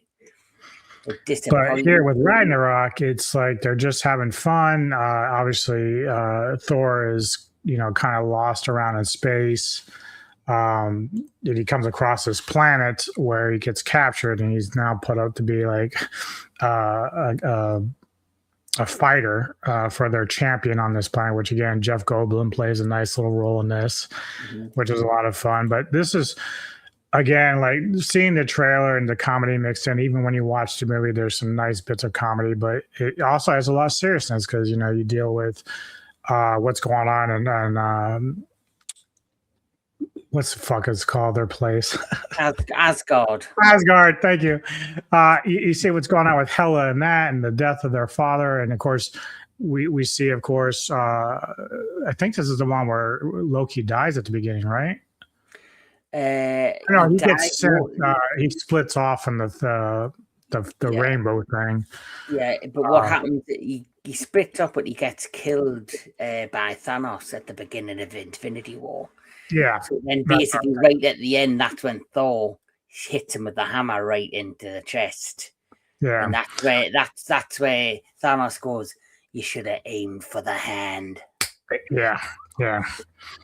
But so this one, of course, Hela's, you know, the sister they didn't know about, and she's back to kind of wreak havoc, and she has her sweet wolf Fenrir, which is awesome. But Carl Urban has a nice little role in this where he's kind of like this dude that wants to be a badass. He talks a lot of shit, but he's just a goof. But yeah, I had a lot of fun with this film when I saw it. What about you?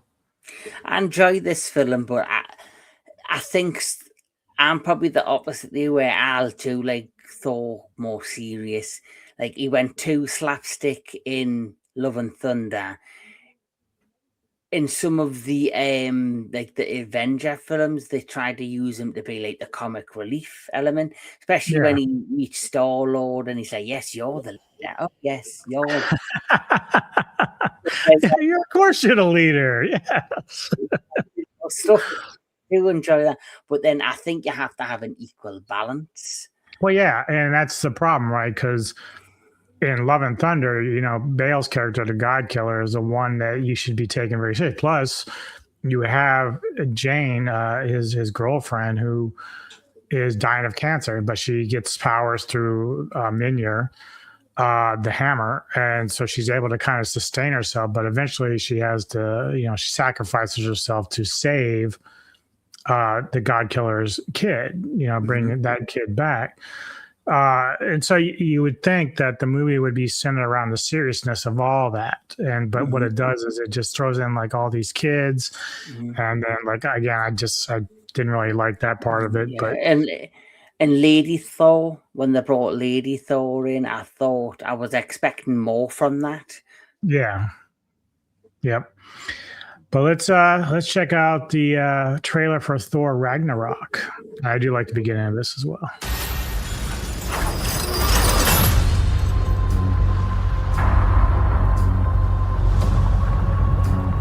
Now I know what you're thinking. How did this happen? Well, it's a long story.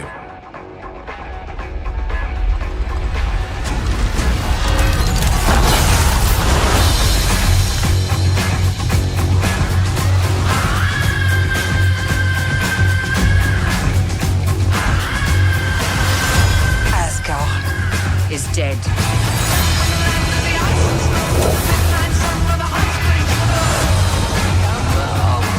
Hi there.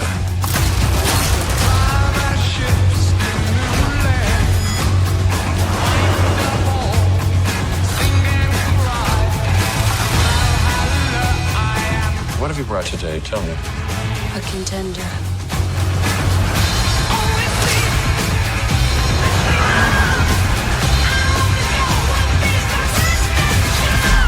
It's main event time.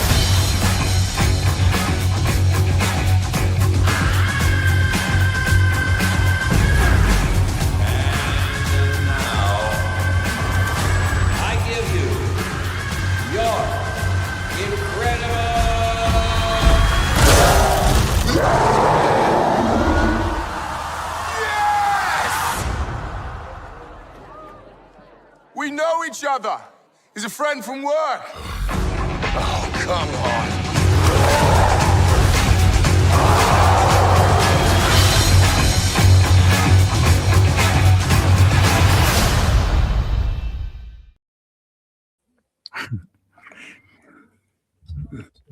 Yep, still makes me laugh. It's really funny. I just enjoy it. Now, your next one, I was a little surprised to see this on your list. Mainly because I did enjoy the first film. And even though I thought, yeah, this is going to have possibilities, I wasn't really necessarily excited for it. So explain to me why you feel like this was a hype film for you, or a hype trailer. I felt this was a hype trailer for me because I really enjoyed the first one. And when the trailer dropped for this, I was like a number of people very skeptical on how Lady Gaga was going to come across as Harlequin. But this trailer sold me on her performance, sold me on what they were doing with the plot. It felt like they were going to do like a Bonnie and Clyde type of film with Harlequin and the Joker. And then when I did finally get to see this film, this trailer had me so pumped and so excited. And then I finally got to see the film, and I have never been as fucking frustrated in my entire life with a movie. It was such a massive disappointment. I was so shocked with the direction that this film went in. The Joker, the musical, is basically what they should have turned this film into. Lady Gaga, the trailer, how she comes across and is represented in the trailer is not what we're getting in the movie. It's a complete twist and change up from what I expected that film to be, especially because of how great the first Joker film was. So I was so hyped thanks to this trailer, and then just totally totally destroyed. I've read. I haven't seen it, but I've read and heard that the director was, for whatever reason, disappointed that so many people apparently he was using politics to kind of dictate how he was going to make this movie, because in his mind, too many people on the right, conservative, loved the first film, which to me, it's like, why would that be a problem? Like, we know mental health is a real issue. Mm-hmm. So why not be okay with people on the right enjoying that? Maybe he thought they was enjoying for the wrong reasons, but the reality is he just turned around and made this film as a fuck you to all of them. And I'm like, what are you doing? Why? Yeah, I understood what he was trying to do with the movie. So, like, the musical elements are basically in Arthur's mind.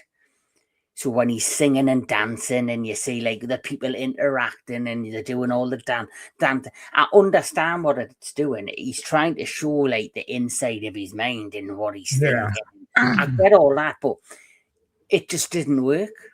It didn't work. The tone it set, and then you have the scenes where he's at court, which are really good scenes. I will say that the prison scenes are good, and then the scenes in the court, and then you have the big explosion, and you think he's going to run away and escape, and shit goes down, and then the end of this movie, it's like, what the fuck was the point of this film?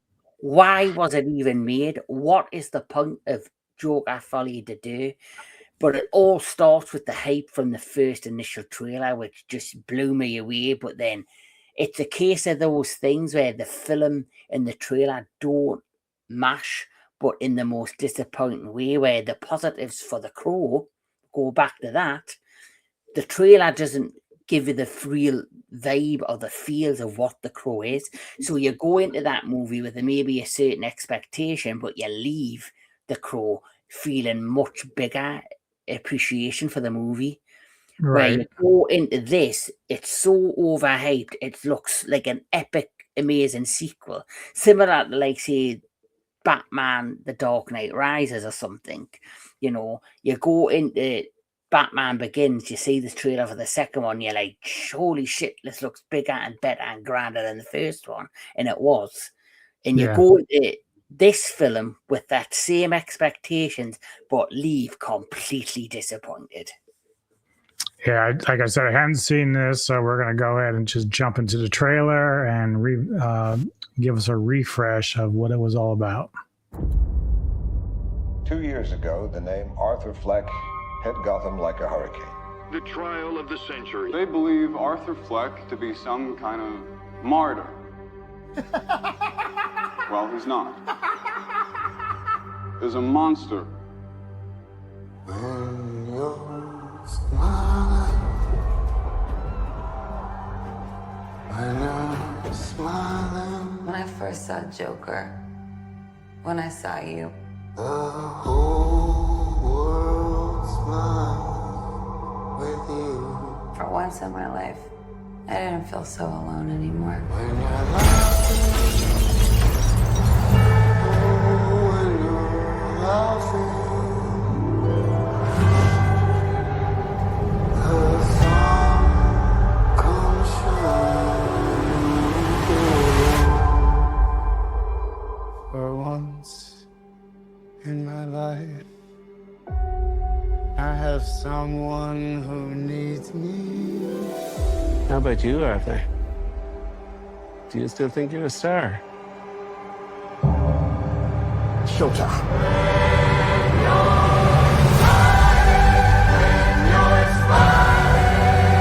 The whole world smiles with you. you can do anything you want. The sun comes. You're Joker.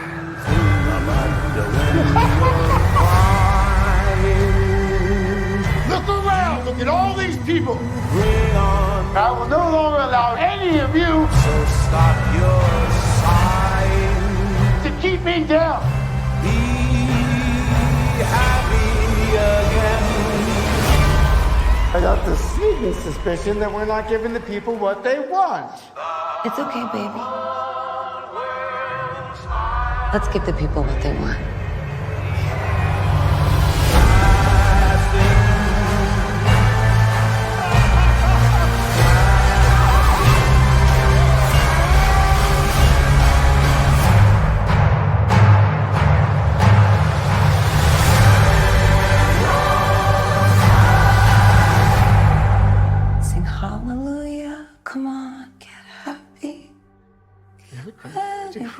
judgment.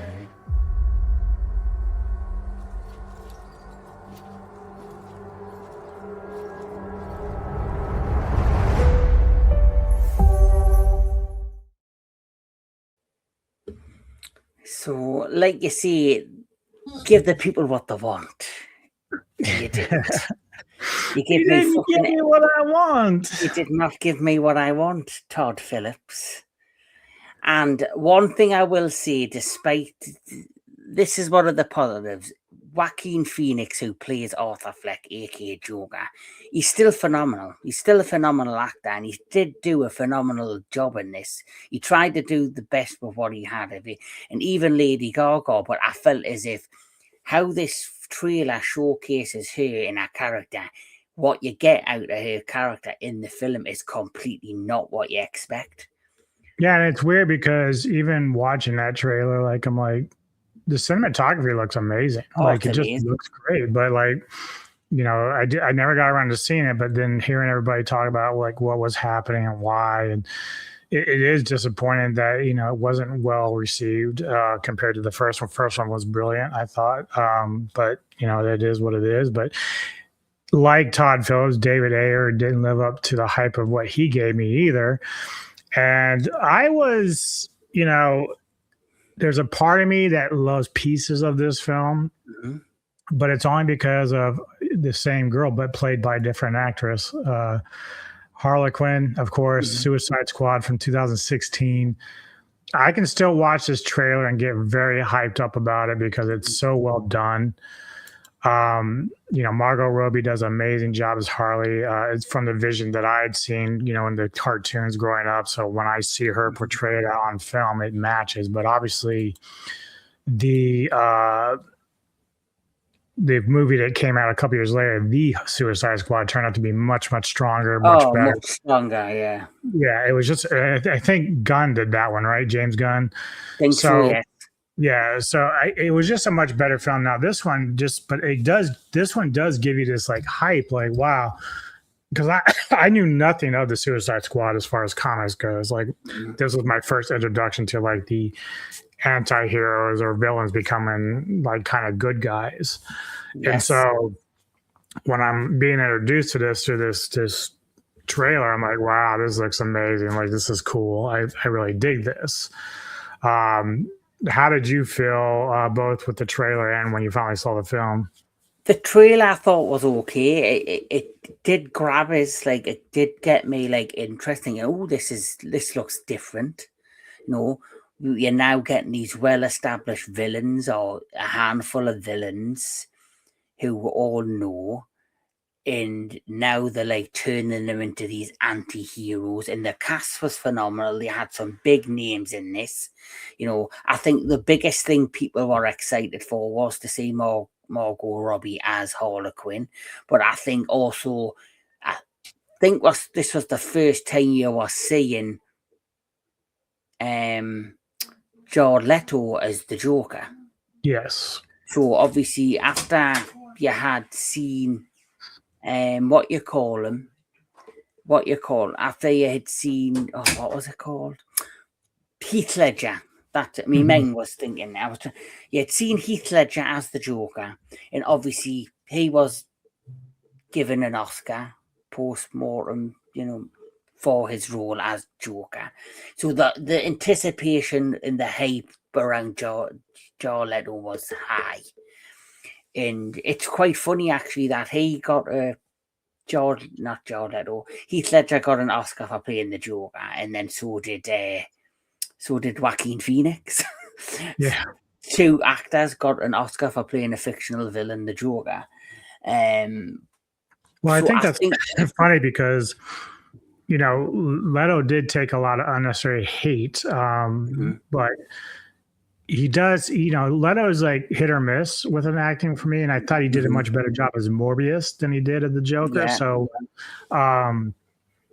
you know, he is a fine actor with some of the stuff he does, but clearly, this movie, unfortunately, like one, you know, I like Cara Delevingne, but you know, Enchantress, the way that they had her was not very smart, and I went, and the CGI towards the end was really bad. but even Joker wasn't even in this as much. Now, my biggest wish would have been, had Heath Ledger still been alive, I wish that, you know, Christopher Nolan would have did a fourth film, which would have been this one. Heath Ledger in, yeah, and that would have been fun because he probably would have killed it again. But it would have been a much different tone, which I think initially they wanted a more serious tone, and then they kind of changed it up because they were worried about Deadpool at the time. But this was one of the ones where, like, I still go back to this trailer because it is a very good trailer and it does hype you up. But by the time you get to seeing it, you're just like, what'd you do to me? What did you do to me? So let's check out Suicide Squad. It's taking some work, but I finally have them. The worst of the worst.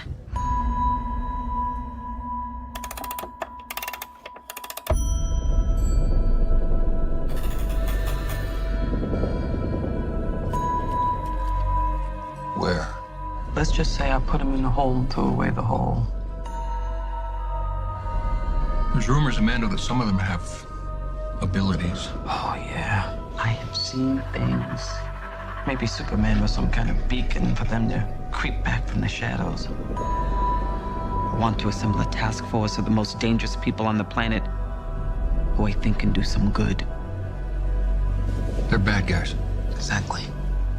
And if anything goes wrong, we blame them. We have built-in deniability.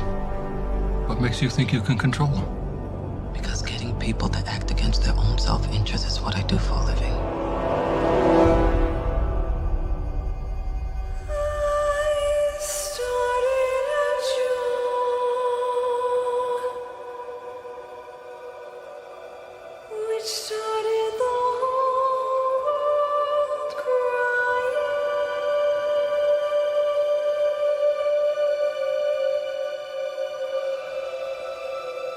Are you the devil?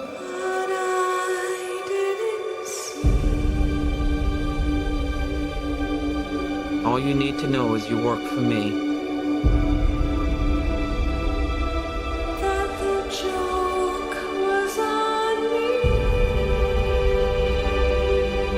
So that's it, huh? We're the patsies. We're some kind of suicide squad. Let's go save the world.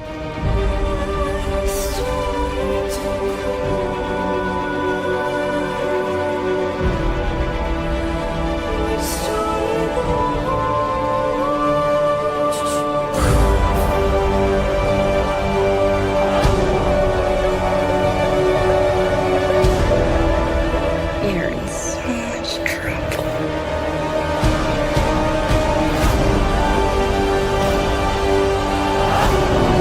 Hope you got insurance.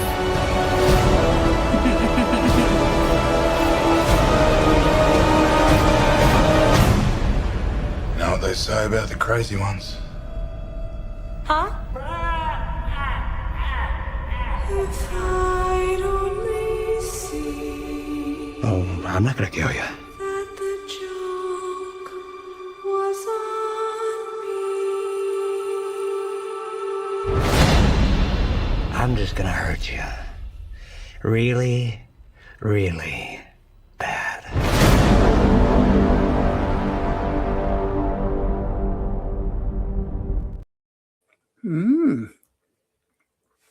I can see why you enjoy that trip. There is like this, the slowness of it and the steadying and the music works well. And it does hype it up fantastically. And another thing we need to mention is that I think Viola Davis is very underrated in these films. Yes. Here's Amanda Waller's just fantastic. And I can understand because of her performance why they brought her back in the sequel a few years later. And she's also in the Peacemaker series, I think, a little bit too, or was early from the first season or so. But yeah, she's wonderful, and she's also like, because she is just like a regular human being, but she gives you that vibe of like hate, like you don't like her as a character because she's so conniving, but she does a very good job at that. She's just got this presence about her. And she's intimidating, but yet she's human, but she intimidates you. And I still haven't seen Peacekeeper season 2 yet. Oh, you gotta get on that shit. But we're gonna stick with the comic theme here, because this one was another one that may have come up in my list but didn't. Not for any particular reason, but I do love this a lot. It's my favorite of the franchise. And we talked a little bit about it. Of course, we're talking about The Dark Knight. I love Nolan. I love what he did with this entire franchise. It's not that I really hate the Batman or even Batman versus Superman all that much, but none of them really compared to what he did with this world with Christian Bale and the trilogy. Like, I really love what he did with it. It was just so big on so many levels. And Heath, I was like one of those people, man. I went in saying, I don't see how he can be Joker, man. I know who he is, but I just don't see it. And then when you finally see it, you're like, my God, this dude killed it. Like, he just took the role and brought it to life and made it so dark. And like that, you know, obviously we all come from Jack Nicholson doing it for, you know, early on. Now you have a whole different version of the Joker, which is much darker. And he just really did a great job with the character. Yeah. For me, the Dark Knight trilogy is probably one of the greatest film trilogies ever made. It's probably one of the greatest comic book trilogies out there. Each film is a chapter in you know, an arc, a story. And I think Christian Bale does a brilliant job. Heath Ledger, Gary Oldman, they all just nailed this trilogy. But the second chapter, The Dark Knight, is by far the best of the three. I still enjoy Dark Knight Rises. I still think Tom Hardy did a brilliant job as Bane. But it's all about Heath Ledger as the Joker. There's just something about his performance that stands out. And I think if there was a masterclass in acting, you need to study this film. And you need to study Heath Ledger, because apparently it did take a massive mental toll on him. Apparently he stayed in character all day on the set. People, when they approached him, he would jump at them or like say things to them. And apparently he learned that because of Jack Nicholson. Because Jack Nicholson, I remember when he did The Departed, he stayed in character, and Leonardo DiCaprio was generally terrified of Jack Nicholson, because that's just the kind of actor he was. Yeah, it is weird, because even Jim Carrey did it, you know, when he was doing the Man on the Moon movie, where he would stay in character. So for some reason, some of these actors, they like to stay in character, because then they can kind of just give that feel, which helps on the set and the script and everything else when they go on to do their scenes. But at the same time, you know, it did send Heath down this like dark thought process, which didn't help him much at the time.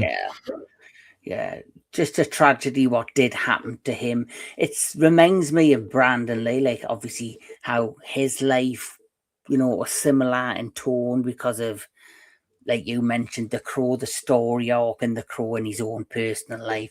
With this, playing such an iconic character and having the pressure, knowing that there's people looking at you and questioning, are you the right choice? And absolutely hammered it and did an amazing job. But it also, the pressure took its toll on him mentally.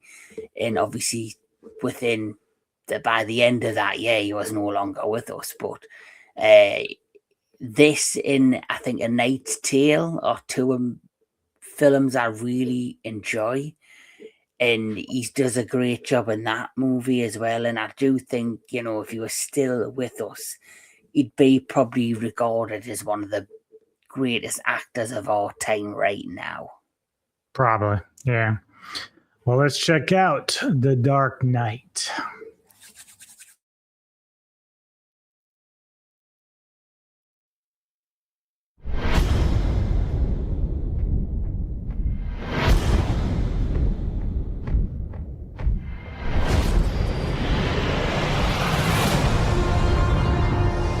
Where do we begin? A year year ago, these cops and lawyers wouldn't dare cross any of you. I mean, what happened?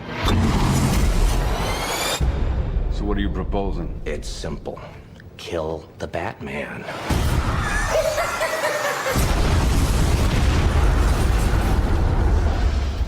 Here's my card. Bruce, this is Harvey Dent. Rachel's told me everything about you. I certainly hope not. You once told me that we'd be together. Did you mean it? Bruce, don't make me your only hope for a normal life. You're Alfred, right? That's right, sir. Any psychotic ex-boyfriends I should be aware of? Oh, you have no idea. Good evening, ladies and gentlemen. We're tonight's entertainment. Well, hello, beautiful. You look nervous. I've seen now what would have to become to stop men like him. The night is darkest just before the dawn. And I promise you, the dawn is coming. And here we go.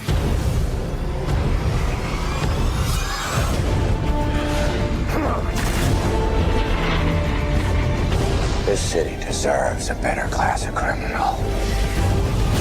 I'm gonna give it to him. No! You'll see. I'll show you. You either die a hero, or you live long enough to see yourself become the villain.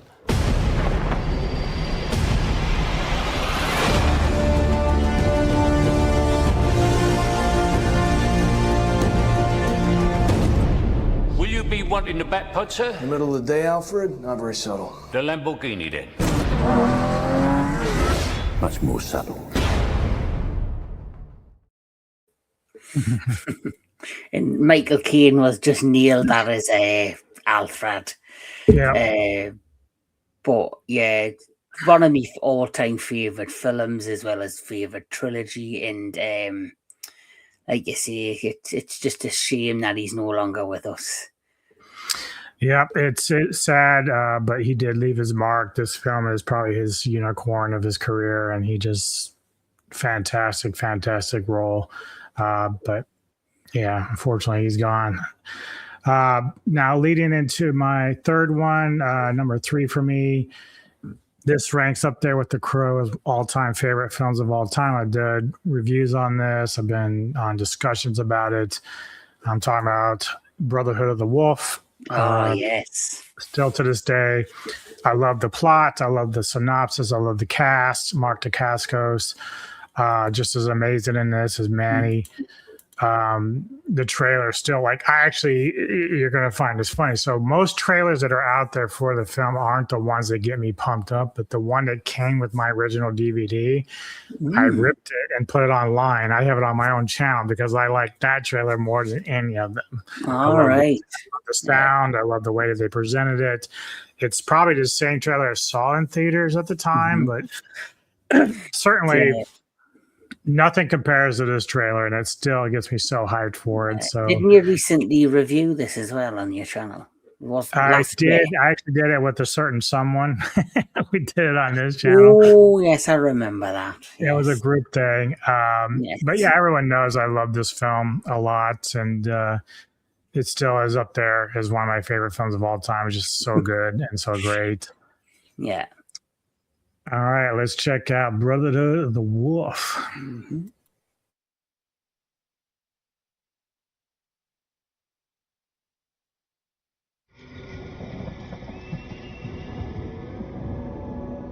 It was at the dawn of the Age of Reason that first appeared the beast upon the county of Gévaudan.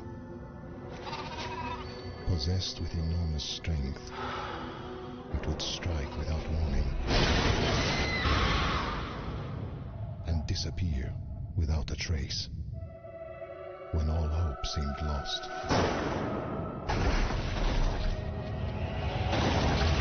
The king sent 2 men determined to unravel the mystery. What they uncovered was a world of deception and a struggle for power that was far more dangerous than anything they could have imagined.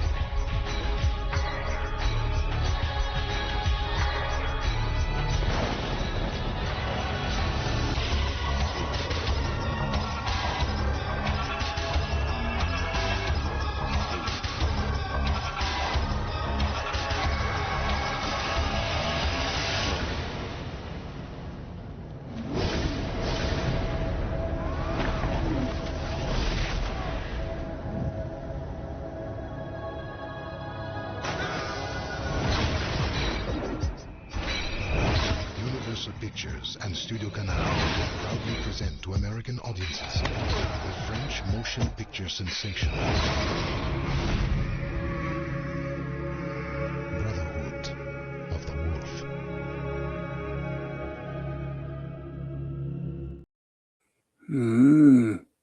And see why that hypes the film up. Can I ask, Brotherhood of the was it an original story or was it based on a book or something? Well, actually, I don't know if it was a book. I first discovered about it through Fangoria magazine way back before it got released, and that's how I kind of knew about it coming out. Now, it is based off real life events in France regarding the propaganda of a Beast of Gavaldon, which obviously when this film, got talked about and when they started promoting it, I'm thinking, oh, this might be like a werewolf type of thing, because that's exactly what they were kind of going after. Even in the film, it's sort of, they tried to allude that there's like this wolf-like creature that's, might be killing these girls. Then you find out, of course, it's something different entirely. Now, it's loosely based because obviously, it's not accurate, but as far as like the propaganda, the religious cult at the time that was promoting this creature out there to try to like scare people into religion and take control of the country at the time, it is very much based upon a lot of that history there, which makes it very kind of cool, but it's not super close. They obviously added in the martial arts aspect and Manny's character and stuff like that, but fantastic acting by Laban Castle. Vincent Castle's an amazing actor. Yes. Monica Bellucci, she's a vampire. She doesn't age.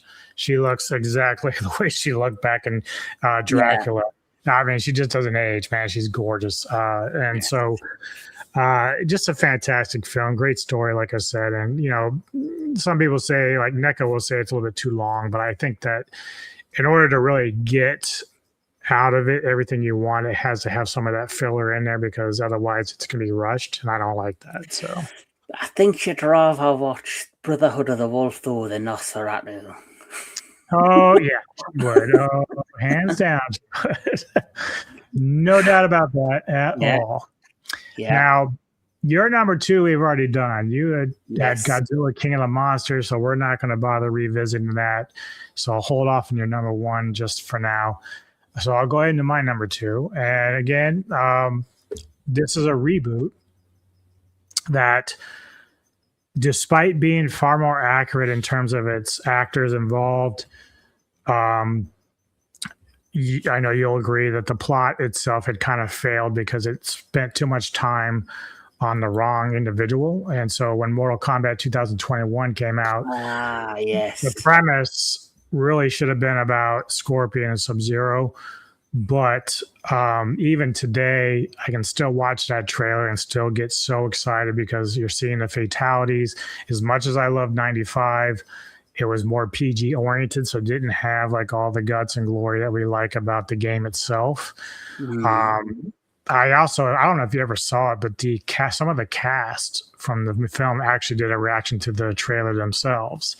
And that's a fun thing to watch because they have a blast doing that. Taslim's in there and so on. So I forget what you really kind of said about the film. I know everyone has a problem with the main character of Louis Tan's character of Cole. And obviously, thank God in the second film that's coming out this year, they're not going to worry about him too much. Yeah. I personally think, like you said, it was misleading. Like the trailers were, and even like you said, even on that poster stand had the two main focuses for me are obviously Scorpion and Sub-Zero. But then when you actually went into the film, they do start off at the beginning of the movie talking about their backstory, but then it dives off to the character of Core. And for me, that's all right, but they should have brought the focus back. And another thing that I think a lot of people were disappointed in is that they were hoping it would be a lot more gorier, better fight sequences. And the third thing I was disappointed in, it was the use of Goro. Yeah. So Goro, for me, he literally leaves Outworld, comes through into Out and is killed straight away. And it's like, what the hell was the point of bringing in Goro just to destroy him? Where they could have really, if they used the brains, used him like the Hulk. Like the Hulk CGI, he's featured. He's not like always the main part of movies, but he always has like an established action sequence, or they could have done a lot more with the Goro character. The film itself, it's okay. I still think the first Mortal Kombat from 1995, I think it was, is better. Kombat Annihilation is a completely different car crash. Yeah, we won't talk about that one. Yeah, but one thing I will say, when you look at the trailer for the second movie, that looks a lot of fun, and it looks like they're learning from the mistakes that they made in this one. Oh yeah, they obviously, like, again, I don't know why, like, certain directors, like, James Wan is involved with this film, and it's fine, like, but again, if you're going into a film, you got to know the history, you got to know its fan base, you got to know what they want. Lewistown, he's pointless. Like, I don't understand the reason for it. Like, you start the film with the backstory of Scorpion and Sub-Zero, and that's perfect. Just run with that. Like, let your leads be leads. Like, it's almost like they said, well, we got to have like a sort of American face running. Well, you could have used Sona as American face, like it does, or even Johnny Cage if you would have brought him in earlier. But I don't know, like, it just didn't make a lot of sense. But it's no doubt that a lot of the fight scenes in this are amazing, and especially when it got put onto trailer and in the movie. Like, the Sub-Zero Scorpion scenes are just flat out great. Kung Lao, Liu Kang, and so on. So yeah, we're caught in an interview with the actor who plays Cole. Apparently there's a reason behind his character, and if they get to a trilogy, it's all going to come together in the third film of why he is in this and why he's been like such a main focus of the story. But I also think, I'd say most franchises that are based off comic books, generally what they tend to do is they tend to bring in an original character for the audience to like anchor with, for the story. But I just don't understand why most comic book movies,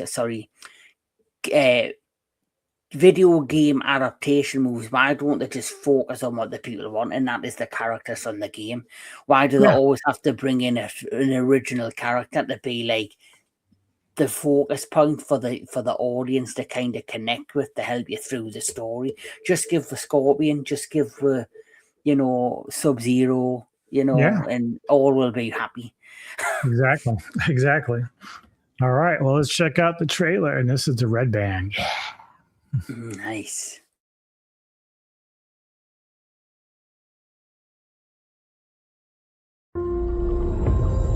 First learned about this 7 years ago. On a mission in Brazil to capture a wanted fugitive. When we got there, it tore through our unit in seconds.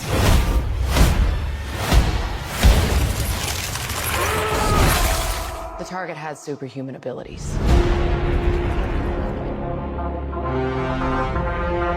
It had the same marking you do, Cole. It's a birthmark. What do you mean? He was born with it.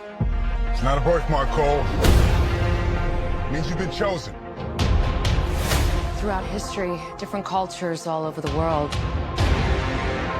reference a great tournament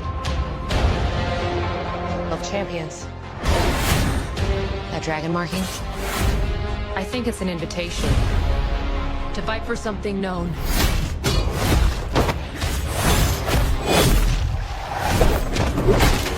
As Mortal Kombat. These are your champions. I'm Sonya. That's Kano. I'm Liu Kang. Name's Jax. Kung Lao. Lord Raiden. The fate of Earth is in our hands. No matter how many of my people you put in the ground, we will not fail. Kill them.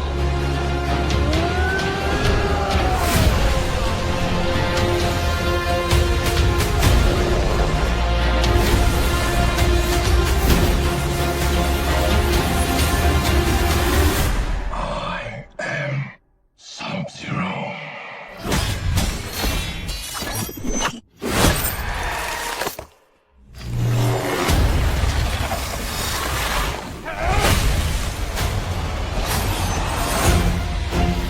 Get over here!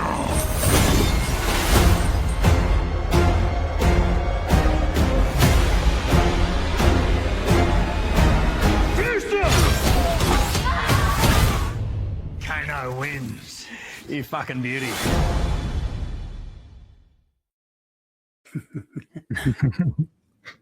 Yeah, so obviously that still gets me pumped up, but didn't quite match what we wanted. But it was still decent. It was still a decent film. Yeah, definitely. I like I say, the film did have potential. It wasn't a flop by any means. It just wasn't the Mortal Kombat we were hoping it would be. But so hopefully the mistakes that were made in the first one, they've corrected in the second one, and all will be right with the world with the second one. Which brings us to your number one. And definitely, I think a lot of people agree that maybe the Marvel multiverse universe should have just kind of ended here, because it was really the most, phase one was like really the best part of it all.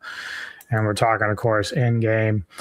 I remember going to see Infinity War, and by the time it was over, I was pissed because I'm like, wait a minute, it can't be over. What do you mean? What do you mean I have to come back for a second part? I was so bad because I didn't know that they were going to split it up. And you had to wait a whole year. Yeah, that was tough because me and Missy left the theater and we're just like down in the dumps, sad. From Infinity War.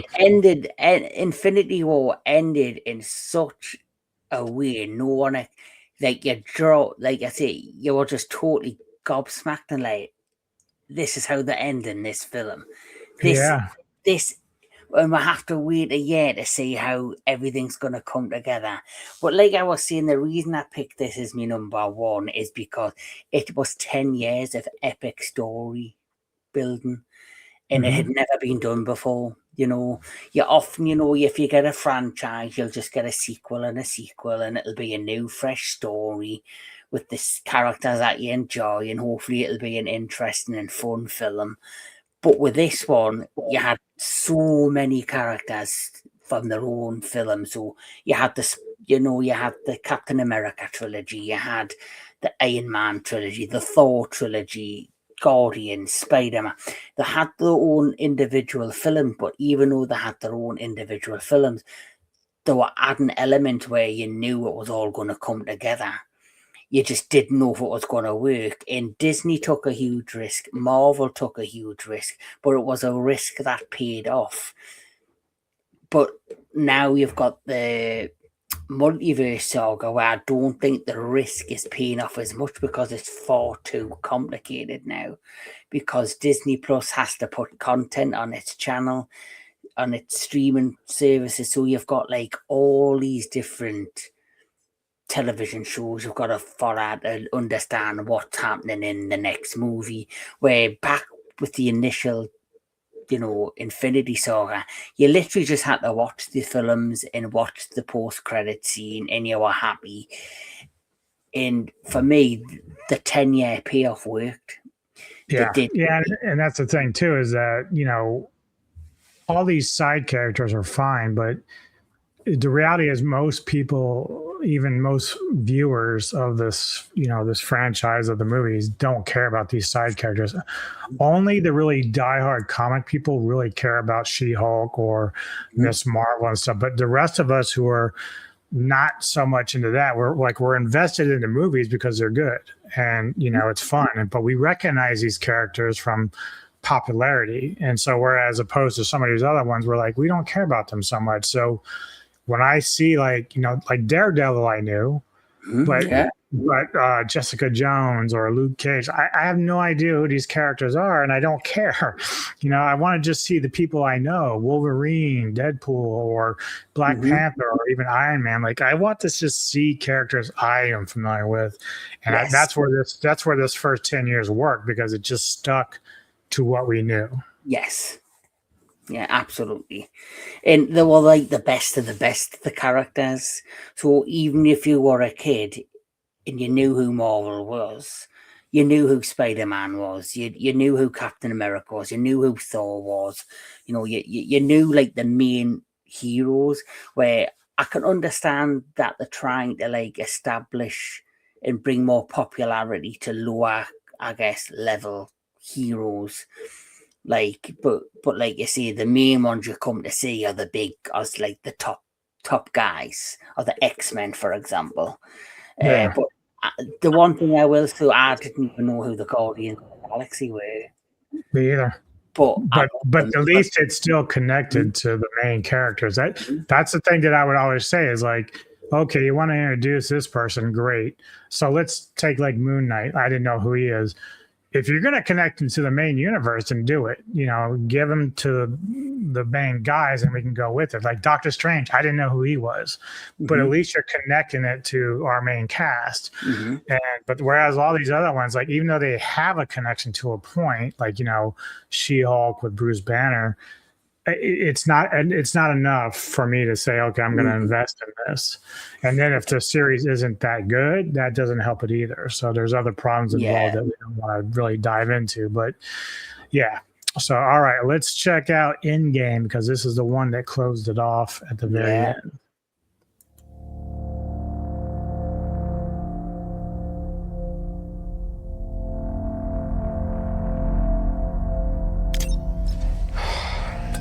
Stay on.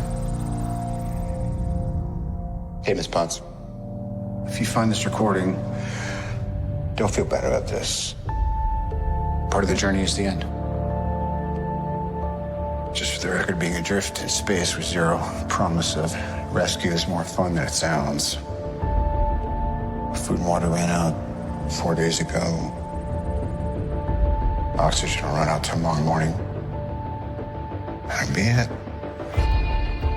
When I drift off, I will dream about you. It's always you.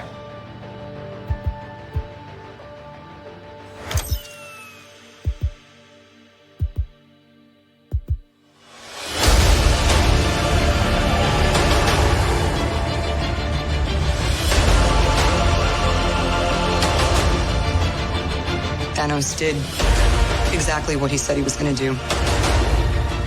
He wiped out 50% of all living creatures. We lost. All of us. We lost friends. We lost family. We lost a part of ourselves. This is the fight of our lives. This is going to work, Steve. I know it is. Because I don't know what I'm going to do if it doesn't.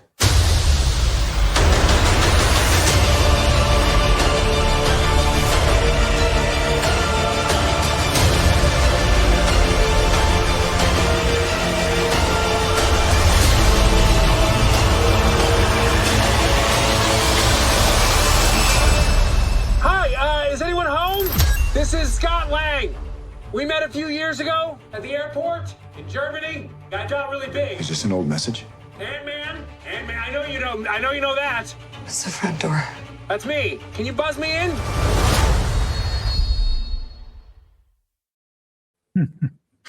Amazing.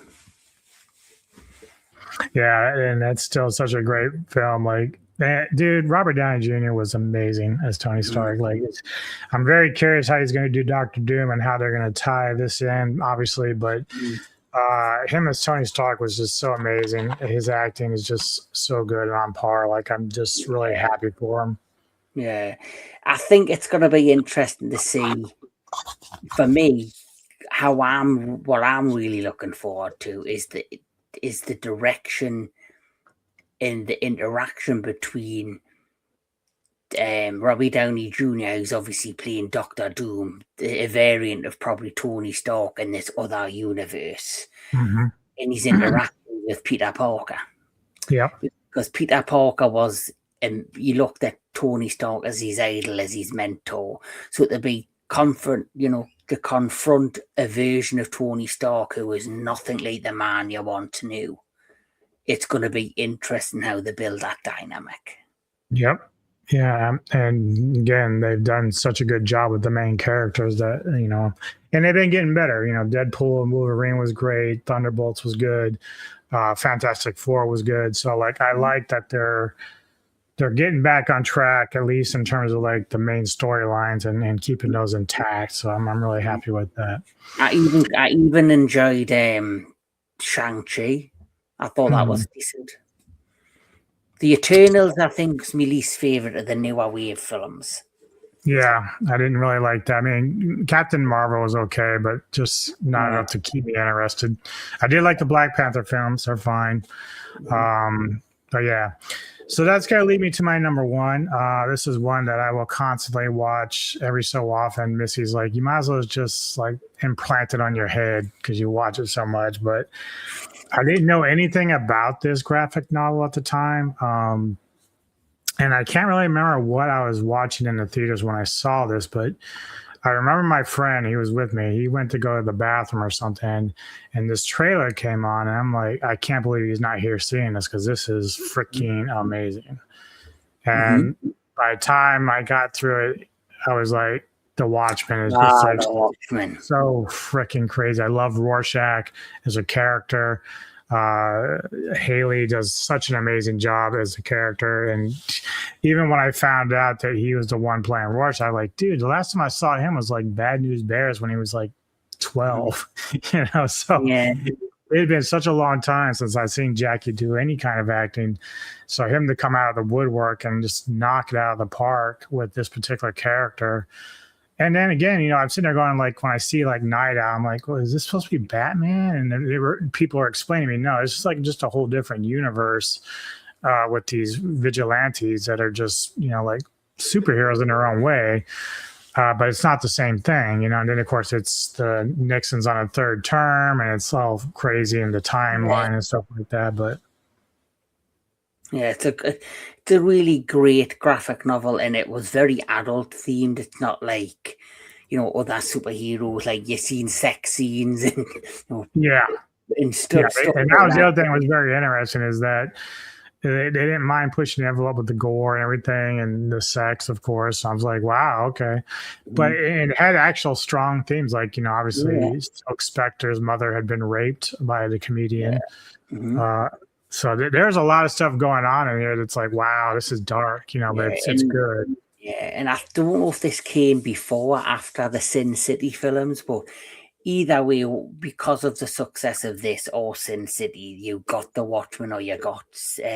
and they were just a different type of comic book movie than what we're used to, and they just stood out for a unique and different and, they just stood out for being unique, different, and just a different feel. And I love these movies. I quite enjoy the Sin City films as well. Yeah, so do I. Yep. This very nicely shot. Some of Zack Snyder's best work. I don't really like a lot of his later stuff, but back in his day when he did like Dawn of the Dead remake and Watchmen and 300, like in Sin City, it's like he was really kind of like just killing it in terms of his production of what he was doing. I think he's much better as a director who's good at adapting already written characters and stories rather than focusing on his own original stuff. I agree. All right, well, let's check it out. The Watchmen.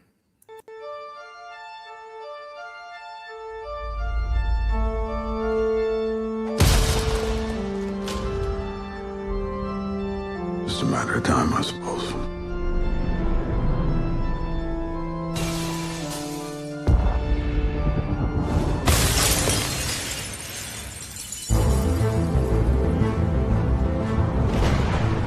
Watchman, one of us died tonight. Somebody knows why. Somebody knows. I heard he'd been working for the government. Maybe it was a political killing. Maybe someone's picking off costumed heroes.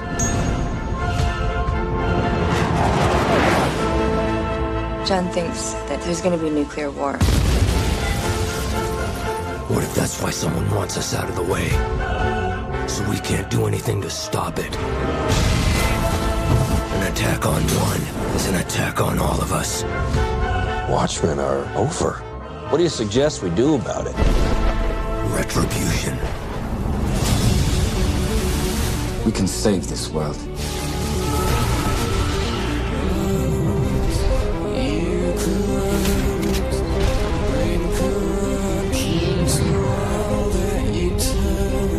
Why would I save the world I no longer have any stake in? Do it for me.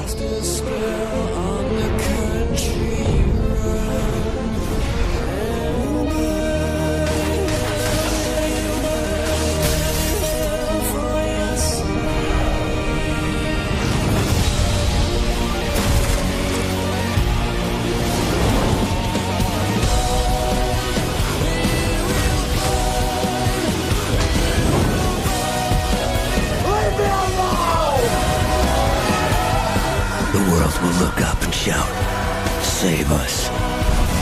And I'll whisper, "No."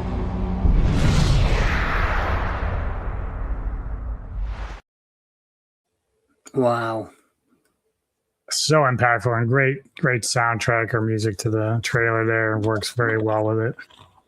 Yes, brilliant film. Another great adaptation.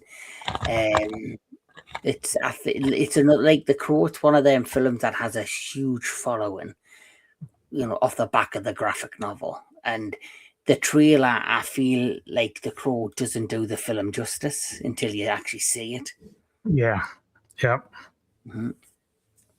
All right. Well, that's it for today. But why don't you go ahead and give people an update on what's coming up on the entertainment headquarters? Because I know you got some stuff in the works. Yes, so on the Friday, the 27th of this month, we're going to be doing the Rocky franchise special. And then we'll be a guest on the 28th on Jedi Granville's channel, where we're going to be talking about the 70th anniversary of Forbidden Planet, which is a film I think I've only watched once many, many moons ago. And then on the 3rd of April, we are going to be going into the darkness as we talk about the Sinister films 1 and 2. Then on the 4th of April, it will be the next retro classic movie show, which is Double Impact, a bit of Jean-Claude Van Damme. And there might be a few film reviews in between, but that's what I've got coming up in the next couple of weeks. Nice. As far as me, so far on Wednesday for Ghouls of Midnight, my pick for this week will be The Last Video Store. Mr. Tony Adet, I don't think has his pick yet, but you better get it to me soon. Thursday, Cinematic Synergy returns with this lovely gentleman over here, as we're doing Assault on Precinct 13, an original John Carpenter film. Oh, nice. Later in the day, getting together with Samurai and Rick Myers for action film Autopsy for this month. So be looking for that. And as this lovely guy pointed out, on Friday, the Rocky Balboa franchise we'll be talking about. And then Saturday, Neko and I will get together to give you the lowdown and breakdown of the new rock and metal releases of March. And so we'll have that out. Mm-hmm. Yes. But as always, thank you very much for being here, sir. Thank you for the time. I know we went kind of longer than I thought we would, but I appreciate you hanging out. No, I enjoyed it. No, Yeah. I've enjoyed this. It's like, it is interesting when you rewatch old trailers, like how it brings back the feels and the emotions that you felt at the time when you first seen them. So it's been a lot of fun. Good. Yeah, that's the whole point, really. Just because, even though the films didn't always quite live up, it never takes away that excitement you had when you first saw the trailer. You're like, oh my God, yes, awesome. Yes, 100% agree. So please go like and subscribe to the Entertainment Headquarters. A lot of great content over there. Like and subscribe to the Military Podcast.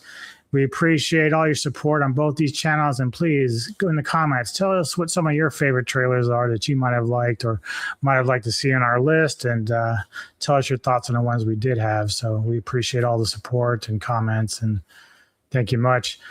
See you all next time on the Military Podcast. Take care. Boom.